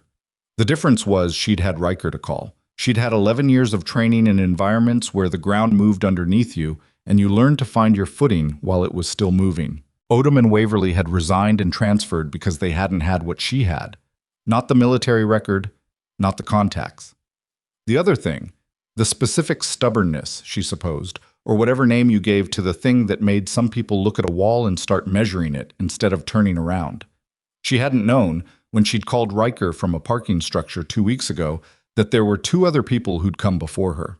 She'd known instinctively that the pattern was older than the Dolan case, but she hadn't known their names or their stories. Now she did. It added weight to everything. Not the kind of weight that made things harder, but the kind that made the whole picture more complete. She hadn't been fighting only for Gerald Dolan. She hadn't even been fighting only for herself. She'd been, without knowing it, the end of a line that ran back further than she'd seen. The board meeting lasted 4.5 hours. Mara knew this because Fass texted her the start time, and Riker called her shortly after it ended, at 4:53 p.m., and between those 2 data points she had spent the afternoon doing the things she did when waiting was the only available action: reading, organizing, going for a walk that lasted 40 minutes and covered no ground she could have described afterward. Riker's voice, when he called, had the quality of someone reporting a completed operation. Contained, factual, with something underneath it that wasn't quite satisfaction but was adjacent to the zone. The board voted to place Mercer on immediate unpaid suspension pending the outcome of the federal investigation, he said. His surgical privileges are revoked pending a separate medical board review. Sylvia Park has been placed on administrative leave. The pharmacy director Osgood has been referred to the state pharmacy board. Mara was very still. The board did that voluntarily? They were presented with documentation that made the alternative, Jets, retaining Mercer in any operational capacity while a federal inquiry is active, an existential institutional liability. It wasn't voluntary in the sense of being enthusiastic. It was voluntary in the sense that they understood what the other option looked like. And the price notification? The board's patient relations office is contacting Harlan Price tomorrow morning. Stills insisted on a specific timeline, and the board agreed. A pause. Douglas Haig offered a statement at the end of the meeting that his team will be issuing publicly. He didn't use Mercer's name, which I expect their legal team advised. But the substance is clear enough. What did he say? Riker read from something. Hargrove Memorial is committed to a full and transparent cooperation with the ongoing federal review. We take patient safety reporting seriously, and any action taken against staff members who raise legitimate safety concerns will be reviewed and addressed. End quote. He paused. They're also reaching out to Waverly and Odom, which Stills required as part of the cooperation framework. She let out a breath. It was the first breath she'd let out, she felt, in approximately 2 weeks. How was Mercer when he left? She said. I didn't see him leave, Riker said. He came out of the second-floor conference room at around 3 and was escorted by his attorney toward the parking structure. Someone at the nursing station apparently saw him pass through, and the description I got was quiet. He didn't say anything to anyone. She thought about that. Aldrich Mercer, who had filled every room he entered with the weight of his own certainty, walking through his own hospital in silence. He hasn't made a public statement, she said. His attorney has. Boilerplate, cooperating fully, premature to draw conclusions, appropriate to await the investigation's completion. Standard language. Riker's tone was the tone of someone who'd heard standard language from people in difficult positions many times. It doesn't matter right now. The investigation has what it needs. His statement won't change the documents. No, she said. It won't. Fast called at 7 with one more piece of information, delivered in the tone of someone who had been waiting for the right moment to deliver it, and had decided this was it. I want to tell you about something that happened this afternoon that I haven't mentioned yet, she said. During the board meeting, Douglas Haig asked a direct question about your status, your employment status. He asked Stills whether the institution's actions against you were, in Stills's assessment, retaliatory. Mara was at the desk. The lamp was on. What did Stills say? He said the timing of the incident report, the content of the incident report relative to your documented qualifications, and the sequence of events on November 12th were consistent with a retaliatory adverse employment action in response to protected patient safety reporting. A pause. He said it in front of the board, on record, in those words. She looked at the whiteboard, the last item with the line through it, the clean space below. Haig asked what that meant for the institution's liability, Fast continued, and Stills said that was a question for the institution's counsel, not for him. She let that sit for a second. Their counsel advised them privately afterward. I have a contact on their legal team who gave me the substance without the specifics. Tell me. The board is going to reach out to you formally through your legal representation regarding a resolution of your employment claim. They want to get ahead of litigation rather than wait for you to file. She paused again. Mara, they're not reaching out because they suddenly care about doing the right thing. They're reaching out because their exposure is significant and they want to control the terms of a resolution before the federal investigation produces a public record that makes their position untenable. I know why they're doing it.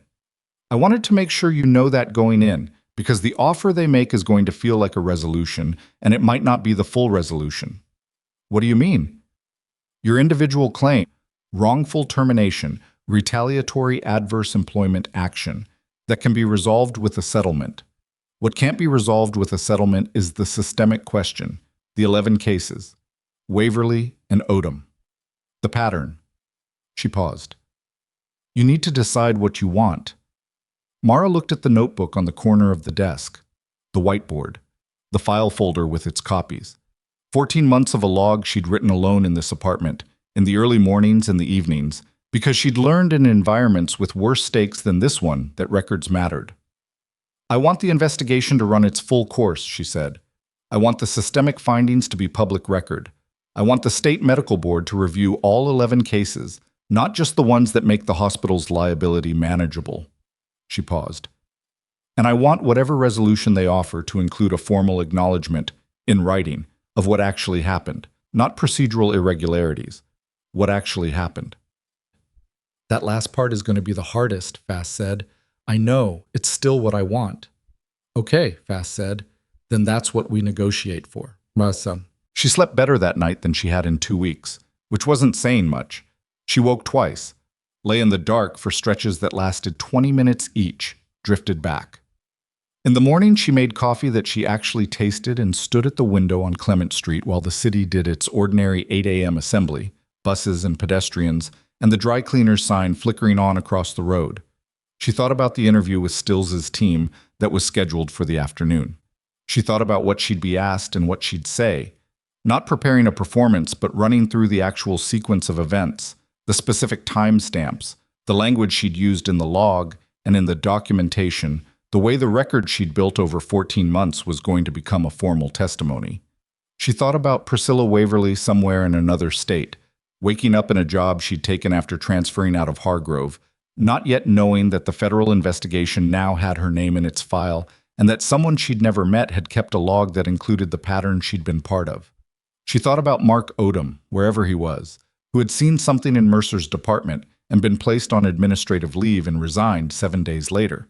She wondered if he'd known, when he resigned, that he was one in a sequence. Probably not. That was how patterns stayed patterns. Each person in them saw only their own piece. Her phone rang at 8:43. Not Fass, not Riker. A Callaway number she didn't recognize. She answered. "Ms. Solvay," said a voice she didn't know. Male, older, something careful and uneven in the way he said her name. "My name is Harlan Price. I was a patient at Hargrove Memorial about 16 months ago. A woman from their patient relations office called me this morning and told me there are some questions about my care that a federal investigation has flagged." He stopped. "She gave me your name. She said you were the one who—" He stopped again. Mara sat down slowly. "Mr. Price." "She said you found it," he said. "She didn't say much else. She said there was an investigation and my records were part of it." His voice had the quality of someone who was choosing each word with care because he was not sure yet what the full sentence was going to be. "I spent 12 days in the ICU," he said, "after my surgery. 12 days. My wife, she slept in the chair in that room for 12 days. A pause that was less than a pause. "They told us it was a complication, just one of those things. A risk with the surgery." "Mr. Price," she started. "I'm not calling to be angry at you," he said quickly. "I want to make sure you know that. The woman from patient relations, she seemed like she was waiting for me to be angry. I'm not. I'm just—" He exhaled. "I just wanted to talk to someone who knew what actually happened. Not the official version, what actually happened." She closed her eyes for a second. "I can't give you all the details," she said. "There's an active federal investigation, and the specifics of your case are part of it. But I can tell you that what I found, what started all of this, it wasn't nothing. It was real. And the investigation that's happening right now exists, in part, because of your case." He was quiet for a moment. 16 months, he said. "I've been living with the idea that it was just bad luck." "I know," "No," she said. "I'm sorry you've had to carry that without the full picture. My wife blamed herself," he said. "She thought she should have noticed something sooner, should have made me go back in sooner." His voice caught slightly. "I'd like her to know it wasn't that." Mara sat with the phone in her hand in the quiet apartment and thought about Ruth Ann Dolan gripping the paramedic's sleeve, about the particular shape of guilt that families carried when something medical went wrong and they couldn't identify the cause. "Your attorney, or the attorney the federal investigation assigns to your case, will be able to give you the complete picture when the investigation is concluded," she said. "But Mr. Price, it wasn't your wife's fault, and it wasn't your bad luck. Please tell her that." "Okay," he said. His voice had changed slightly. Not resolved, not at peace with anything, but slightly less alone with it. "Okay." After he hung up, she didn't move for a long time. The investigation was moving. The board had suspended Mercer. Still Stills had documents and a pharmacy technician's photographs and a certified military record and 14 months of a log she'd kept alone in an apartment on Clement Street. Fass was negotiating. Riker had filed his certification.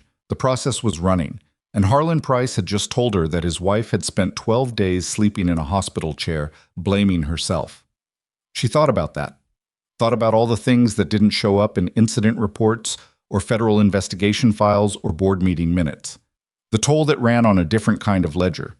She went to the desk, opened the log, turned to the last entry, the day she'd been walked out of the building, and wrote the date and one sentence below it. H. Price called. His wife blamed herself for 12 days. This is what it costs. She closed the notebook. Her phone buzzed with a text from Fass. Board's counsel contacted me. They want to schedule a preliminary resolution conversation. And then 2 minutes later, another buzz. This one from a number she'd added to her contacts only 2 weeks ago, Daria Welch. I talked to the investigators this morning. It was okay. I wanted to say thank you for the number you gave me. Mara typed back, you did the hard part. I just gave you a number. A pause. Then, I keep thinking about what would have happened if I'd just gone home that night.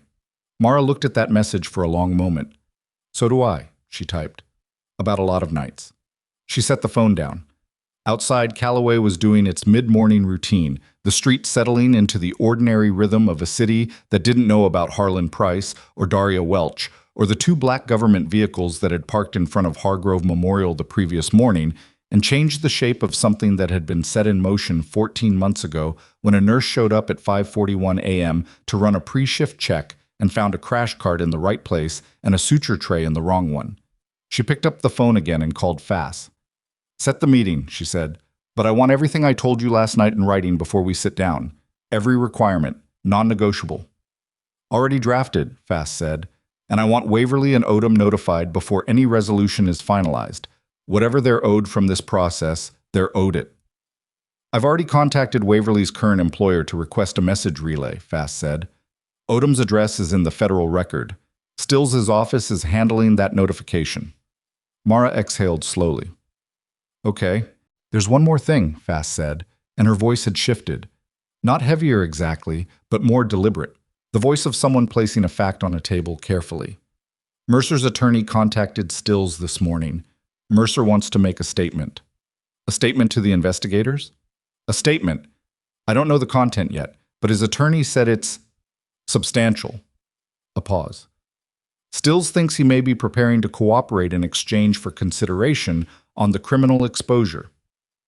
Mara thought about that. About Mercer in that conference room on the second floor of his own hospital, with his personal criminal defense attorney beside him, looking at documents that had been pulled from systems he thought were under his control, understanding that the infrastructure of the cover-up had been dismantled piece by piece by a woman he'd dismissed with a 952 incident report. What does cooperation mean for the patients, she said. The 11 cases. If he cooperates fully, the documentation of those cases becomes part of the formal record in a way that's harder to redact or settle away. The full scope of what happened gets into the public investigation rather than staying in sealed civil proceedings. She looked at the notebook. This is what it costs. Then whatever process Stills thinks is appropriate, she said. I'm not in the business of making things harder for the investigation to get what it needs. Even if it means Mercer gets consideration. Even then, she said, this was never about Mercer. It was about the 11 cases. Fass was quiet for a moment. Okay, she said. Schedule the board meeting, Mara said. I'll be ready. She ended the call.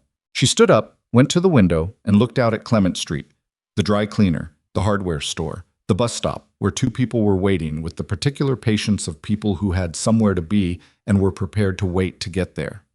She'd been in this apartment for 2 weeks. She'd built something during those 2 weeks that had moved faster and reached further than she'd expected, which wasn't entirely a surprise. She'd known the documentation was solid, known the timeline was solid, known that the particular mistake Mercer had made in walking her out was a mistake of identification, a misread of who he was dealing with.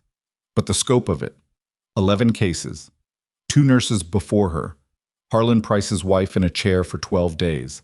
She hadn't known all of that when she made the call from the parking structure. She'd known enough. That was the thing about the 11 years she never talked about at Hargrove. It hadn't made her reckless. It had made her exactly the opposite. It had given her the specific discipline of acting on what you knew rather than waiting for complete certainty, because complete certainty in the field was a thing that didn't arrive until it was too late to be useful. You worked with sufficient evidence. You moved when the evidence was sufficient. She'd moved. And now Mercer's attorney was drafting a cooperation statement, and the board's counsel was arranging a resolution meeting, and Riker's certification was in a federal file. And somewhere in the city, Harlan Price was sitting with his wife, telling her something that was going to change the weight she'd been carrying for 16 months. Her phone rang again. The 703 area code. Stills. She picked up. "Ms. Solvay," he said, "I wanted to inform you directly. Doctor, Mercer made a statement to my team an hour ago. Fass told me he was preparing one." What she didn't know, Stills said, and his voice had a quality she hadn't heard from him before. Something careful and deliberate that meant he was choosing the order of what he was about to say very precisely, was the content. "Tell me." In his statement, Mercer acknowledged the medication documentation discrepancies across the 11 cases. He acknowledged the pattern was intentional, that the dispensing records were altered to reflect cheaper generic substitutions, that the pharmacy department was billing at the name brand rate, with the documentation in the clinical record maintained to show the correct drug to avoid physician liability. A pause. The pharmaceutical billing fraud has been running for at least 3 years. The pharmacy director Osgood was the primary architect.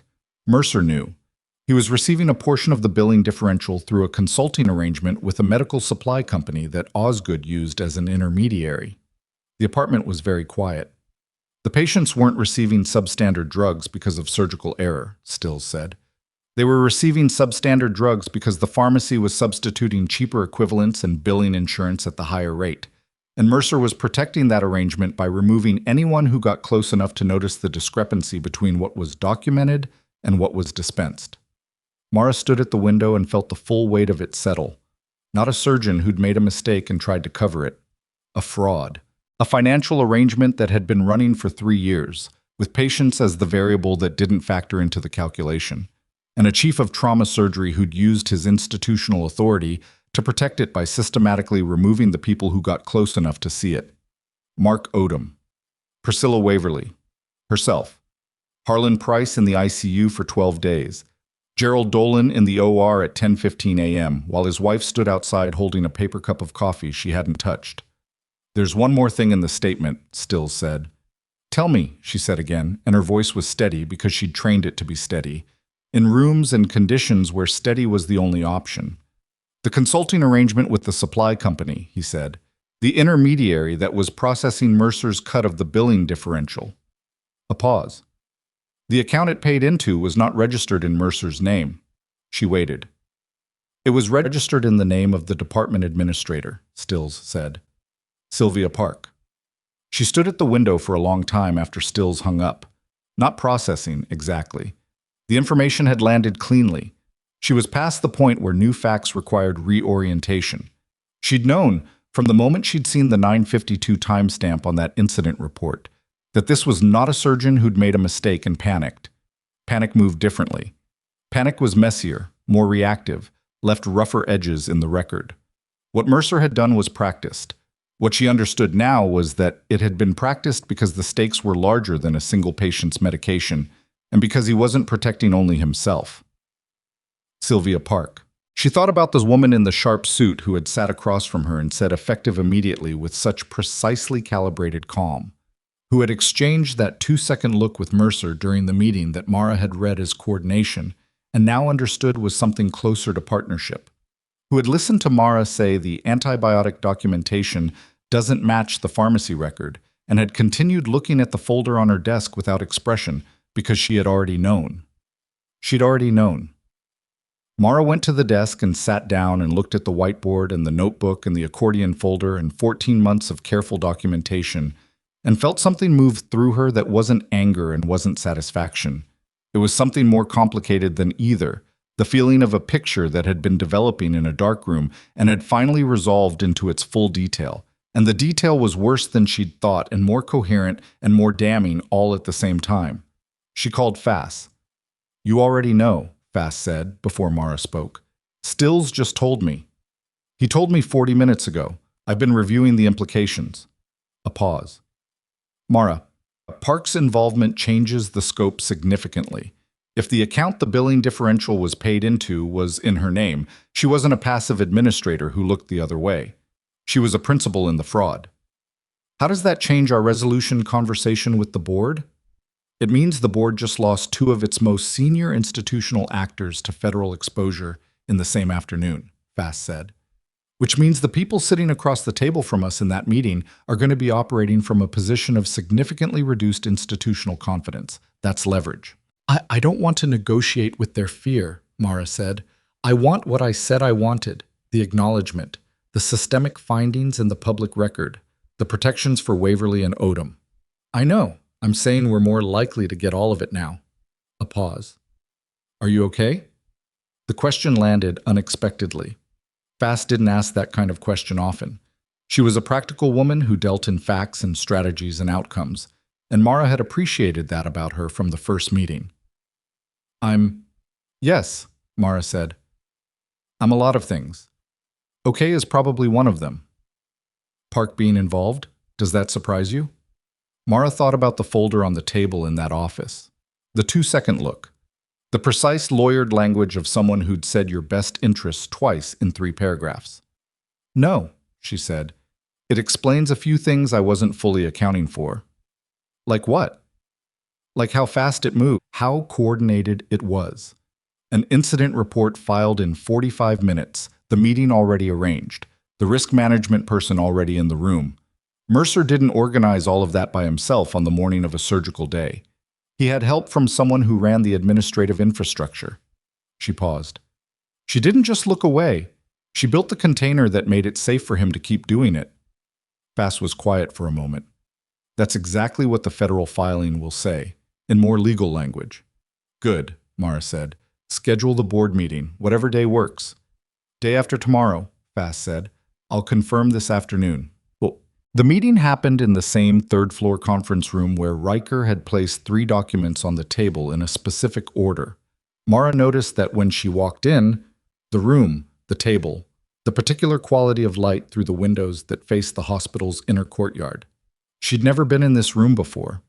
She'd been in the office downstairs where Park had said effective immediately, and she'd been in the ER and the trauma bay and the corridors and the stairwells of this building for 14 months, but not here.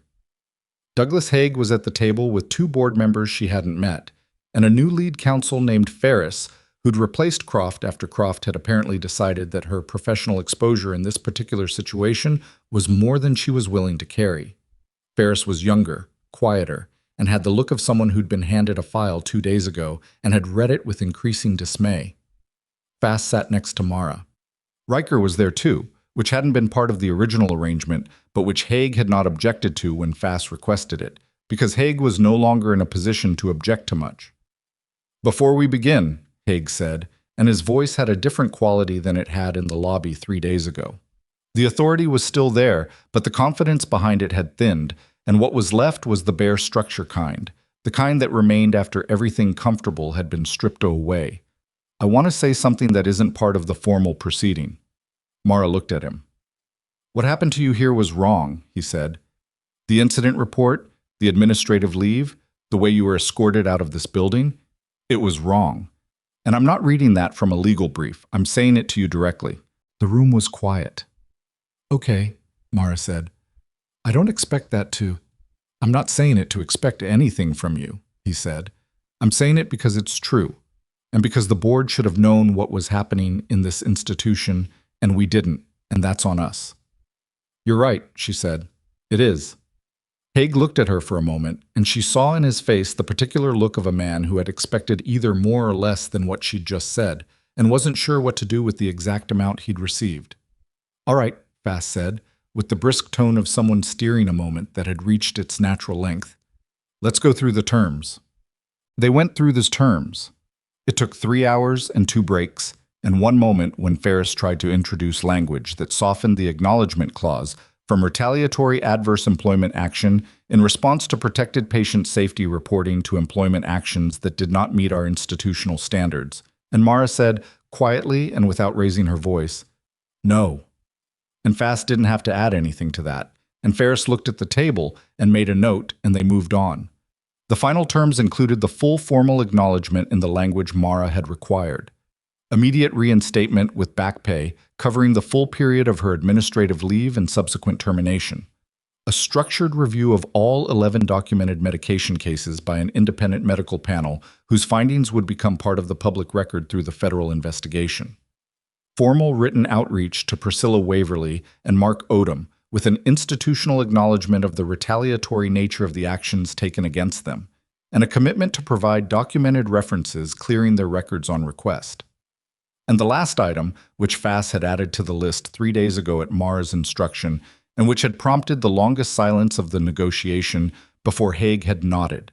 A funded patient safety reporting position, newly created, reporting directly to the board and independent of department administration, tasked with creating and maintaining the kind of cross-departmental documentation system that would make a pattern like the one that had run for 3 years in Hargrove's pharmacy and trauma surgery department impossible to sustain without detection. "That position," Haig said near the end. "Do you have someone in mind?" Mara looked at him. "I have thoughts about the structure," she said. "We can talk about the specifics when the formal agreement is executed." "Fair enough," he said. When Fass collected the signed documents at the end of the third hour, Mara sat at the conference table for a moment after the board members filed out. The room was empty except for Fass organizing her papers and Riker standing near the window with his arms loosely at his sides, looking out at the courtyard.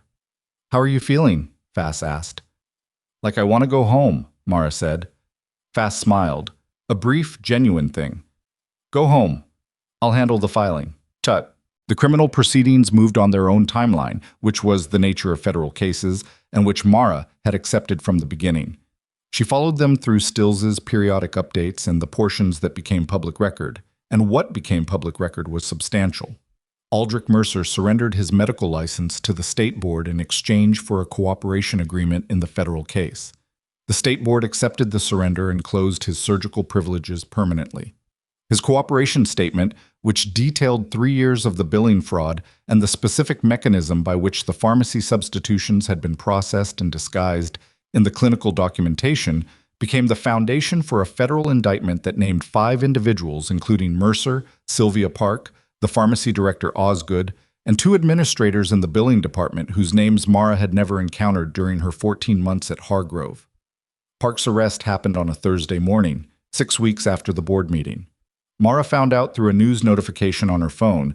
The local Callaway paper had a brief item, factual and spare, that named Park and described the charges without the narrative context that Mara knew, and most readers wouldn't.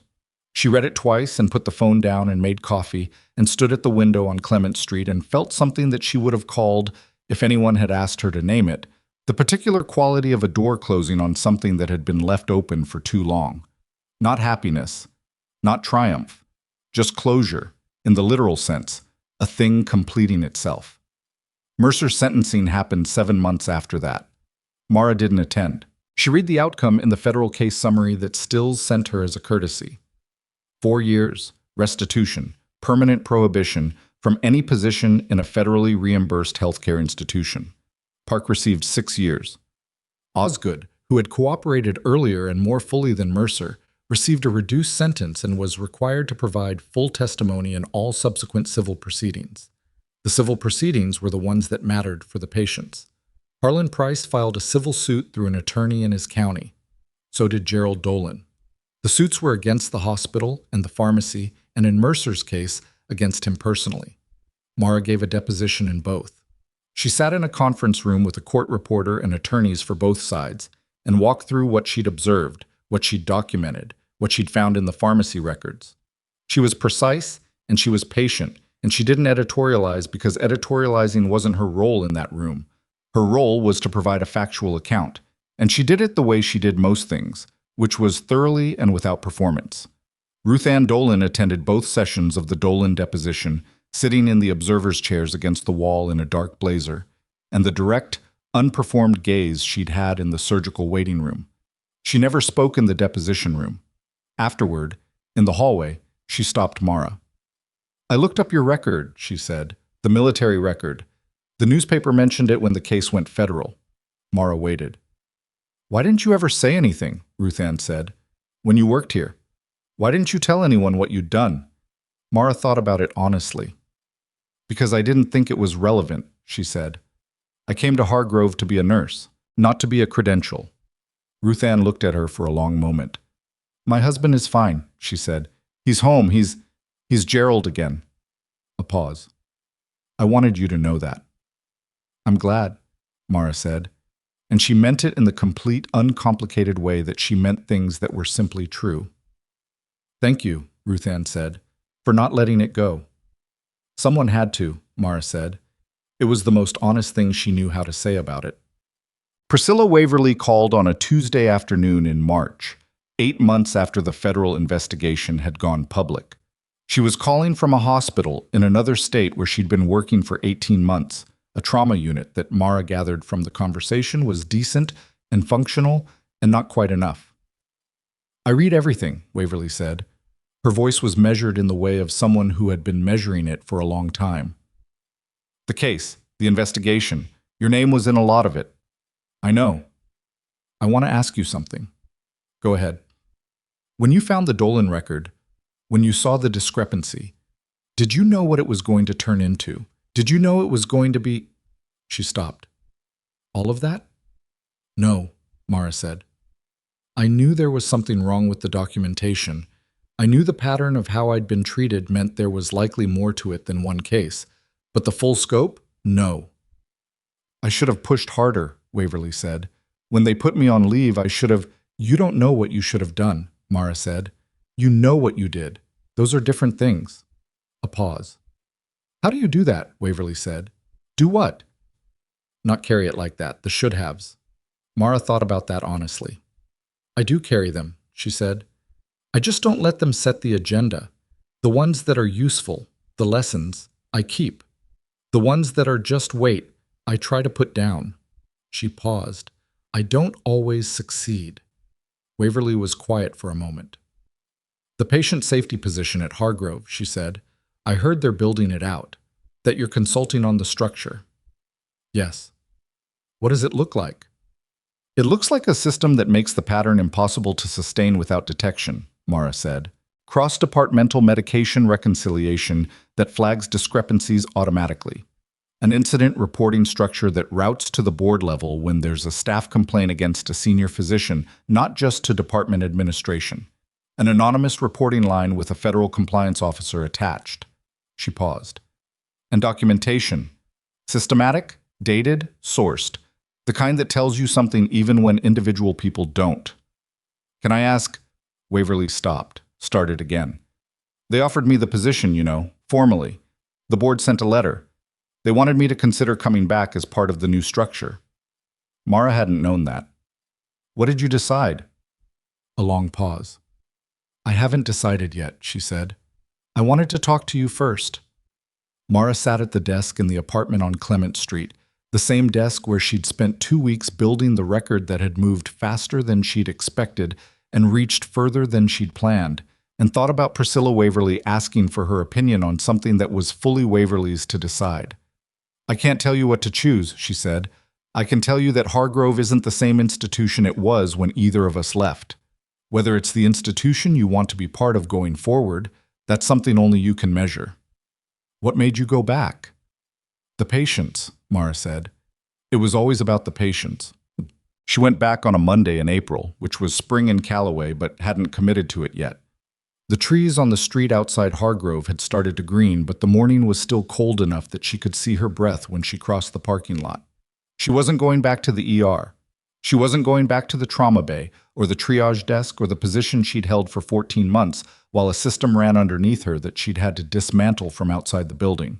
She was going back because the patient safety position she'd spent 3 months designing needed someone to occupy it who understood both the clinical reality and the specific shape of what had failed, and the board had asked her, and she'd taken 2 weeks to think about it and said yes. The lobby was different and also the same. The atrium, the information desk, the acoustic quality that carried sound farther than people expected. The plaque near the east entrance that had once had Mercer's name on it was gone. Not replaced yet, just a rectangle of lighter paint on the wall where it had been, the kind of mark that took a while to fully disappear. Beckett was at the nursing station when she passed the ER wing. He saw her through the glass, and for a moment his expression did the complicated thing. It had done the morning she was walked out. The careful blankness of a man who knew something he hadn't said. Then he came to the door. "Salve," he said. "Beckett, you're back." "Different capacity," she said. He nodded, looked at her with the direct assessment of someone who had thought about a situation over a long period and arrived at something he wasn't sure how to articulate. "I should have said something," he said. "When Mercer mentioned the concern, weeks before, I should have told you." "Probably," she said. "I was trying to protect my position." "I know." "Oh," she said. "I don't think you're a bad person for it. I think it's something that happens in systems that make speaking up feel dangerous." She paused. "Which is what I'm here to try to change." He looked at her for a long moment. "Good luck with that." "I'll need it," she said. "It's harder than what I was doing before." He almost smiled. Not quite. "Yeah," he said. "I think it is." She kept walking. The office they'd given her was on the 4th floor, which was administrative rather than clinical, but the window faced the ambulance bay, and she'd specifically requested that. She wanted to see the bay doors. She wanted to be able to look up from whatever she was working on and see the place where patients arrived, where the first 30 seconds of care happened, where the decisions that mattered most were made before anyone in administration knew there was a decision to make. She set up her desk in 40 minutes. She didn't put much in it. The accordion folder went in the bottom drawer, the notebook on the corner of the desk the same way it had been at home. She put the photograph of the mountain range on the inside of the office door, where she could see it from her chair. Some things were worth keeping. Mark Odom had declined the board's offer to come back. She'd spoken with him twice. Brief conversations, factual and slightly stiff in the way of conversations between people who had been connected by something large and painful and hadn't yet found the ordinary register with each other. He was working at a clinic in another county. He seemed, in the careful way that he chose his words, to be all right. He'd said, near the end of their second call, "What you did, it mattered. I want you to know I understand that." "It would have mattered more if I'd found it sooner," she'd said. "You couldn't have found what you didn't have access to." "No," she said. "But the system I'm building now would have." He was quiet for a moment. "Good," he said. Then, "I mean it. Good." Priscilla Waverly had taken the board's offer. She was starting in 6 weeks in a clinical oversight role that interfaced with the patient safety structure Mara was building. They'd had a longer conversation about the specifics, technical and detailed, and what surprised Mara was how much Waverly had already thought through, how much of the same landscape she'd been mapping independently, from the outside, from the distance of another state. Two people who had never met, who had been moved through the same system at different points and come out the other side with the same read of what had gone wrong and the same instinct about how to fix it. That was, Mara thought, what happened when you did something to capable people who refused to be finished by it. Her first week in the new position was not clean or dramatic or organized in the way that new beginnings tended to be described. It was bureaucratic and slow and full of the particular friction of building something in an institution that was still figuring out what the institution was now, in the aftermath. Forms that didn't exist yet and had to be written. Conversations with department heads who ranged from genuinely cooperative to politely resistant in the way of people who understood the new structure in theory and were still working out what it meant for how they ran their departments in practice. She had 2 difficult conversations in the first week, and one that was actively hostile, with a senior attending in orthopedics who spent 20 minutes explaining to her why the cross-departmental medication reconciliation protocol she was proposing would create unnecessary administrative burden and interfere with physician workflow. She listened to all 20 minutes. Then she said, 3 of the 11 patients in the fraud case were your department's post-operative discharges. The attending went very still. The reconciliation protocol, she said, exists to protect those patients. It also exists to protect you, because the next time something goes wrong with the discharge medication at this institution, the documentation is going to show clearly whether the discrepancy originated in pharmacy, in clinical records, or somewhere else. Right now, without the protocol, that distinction isn't clear. The next physician implicated in something like this might not be someone who is actually involved. She paused. I think about which is more burdensome, the protocol or the alternative. The attending looked at her for a long moment. Send me the draft, he said. She sent him the draft. He sent back suggested revisions that were actually reasonable, and she incorporated 2 of them. And when she circulated the next version, he was one of the first signatures on the approval list. This was the work. Not the dramatic confrontation in the conference room, not the moment the federal vehicles pulled up, not Mercer's face when he understood what was coming. All of those had happened, and they'd been necessary, and she didn't minimize them. But this was the actual work, the protocol that got written, and the form that didn't exist yet, and the conversation that ran 20 minutes before it turned into something useful. The slow, unglamorous, consequential business of building a system that made it harder for the next thing to run undetected. Stills called on a Friday afternoon in early May from the 703 number she knew by memory now. The civil settlements were finalized this week, he said. Dolan and Price. I thought you should know. I heard from Fass. Both families were satisfied with the terms, he said. The hospital's acknowledgement was part of the final language, not softened. Good. Osgood's testimony also finalized the record on the billing mechanism.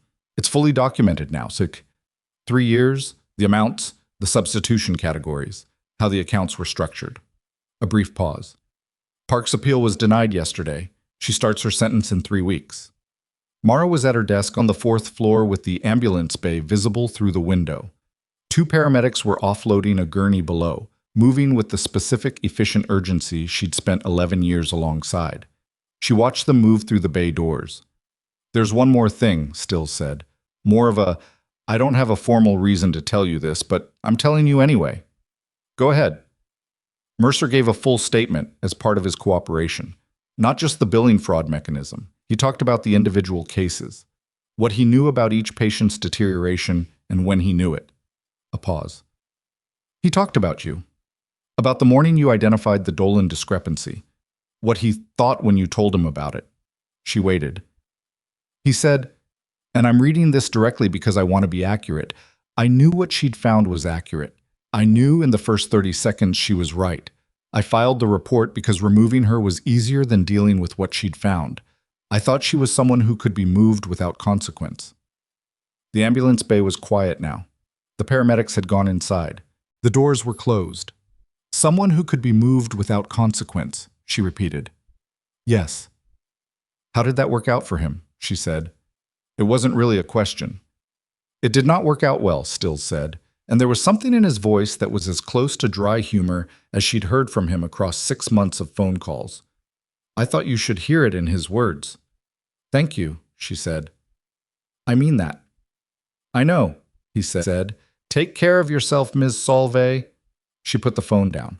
Outside the window, the ambulance bay sat empty in the May afternoon light, quiet for now, which meant nothing, which could change in the next 4 minutes or the next 4 hours. That was the nature of the work. The bay was never permanently quiet. It was only quiet in intervals, and the intervals were when you built the systems that made the next arrival survivable. She turned back to her desk. The draft protocol was open on her screen.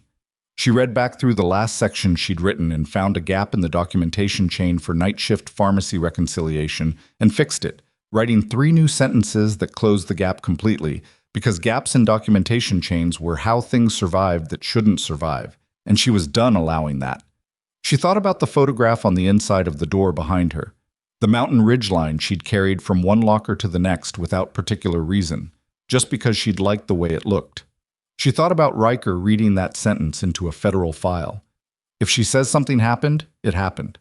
She thought about Harlan Price's voice on the phone at 8:43 in the morning saying my wife blamed herself for 12 days. She thought about what it had cost to get here, what it had cost other people. Daria Welch, who had texted 7 words to a stranger and changed everything. Waverly, who had carried an answer she didn't fully have for 18 months. Odom, who had looked at a wall and decided it was final and couldn't have known that it wasn't. The things she'd learned, not from the military, not from training, but from the specific experience of the last 6 months, was that the people who did the most damage in institutions like this one were rarely the extraordinary villains that the story looked like from the outside. They were ordinary people who had discovered that the system would protect them as long as they were useful to it, and had made a rational calculation based on that discovery. Mercer wasn't a monster. He was a man who had found a gap and kept using it because no one closed it. The gap was the problem, not the man. The man was gone. The gap was what she was here to close. She saved the document, started the next section. On the fourth floor of Hargrove Memorial Hospital, in an office with a window facing the ambulance bay, a woman who had been walked out of this building between two security guards 5 months ago worked through a Friday afternoon without ceremony, without an audience, without anyone marking the fact that the institution around her had been fundamentally changed by the record she'd kept alone in an apartment on Clement Street. The protocols she was writing would outlast the story of how they came to be written. The patients they would protect would never know her name. The nurses who would feel safer raising concerns because of the structure she was building would not know who built it or what it had cost to build it. That was fine. That had always been fine. She hadn't stayed in this fight for recognition. She'd stayed because the gap was real, because the cost of the gap was measured in people. In Harlan Price's wife in a chair for 12 days, in Gerald Dolan going gray in Bay 4 while his wife held a paper cup she couldn't bring herself to drink. And because someone who could see the gap and understood how to close it had an obligation to try. That was not a comfortable thing to believe. It had not been comfortable to live by. It had cost her 2 weeks in an apartment, a job, a significant portion of her composure on more than one occasion, and the particular loneliness of being someone who saw clearly in a room full of people who had decided not to. But she believed it anyway. She had always believed it. In the field, where the belief was non-negotiable, and in the quieter rooms of civilian life where it was easier to set down and harder to justify, and in a parking structure in November with a printed medication record in her hand and a phone number she hadn't called in 4 years. She'd believed it enough to make the call. That was the whole story, when you stripped it down. Not the federal investigation, not the criminal proceedings, not the moment the black vehicles pulled up to the entrance. Those were the results of the call, and the call had come from a woman who looked at a gap in a system and decided that the wall was not final, had never been final, would not be final, as long as she had 2 hands and a record, and the particular stubbornness that looked like patience from the outside, but was something else entirely on the inside. Something that sounded, in the quiet of a 4th-floor office on a Friday afternoon in May, like a protocol being written, like a gap being closed, like the ordinary, unglamorous, absolutely necessary work of someone who had been told she could be moved without consequence and had spent the last 6 months proving exactly how wrong that was. She kept writing.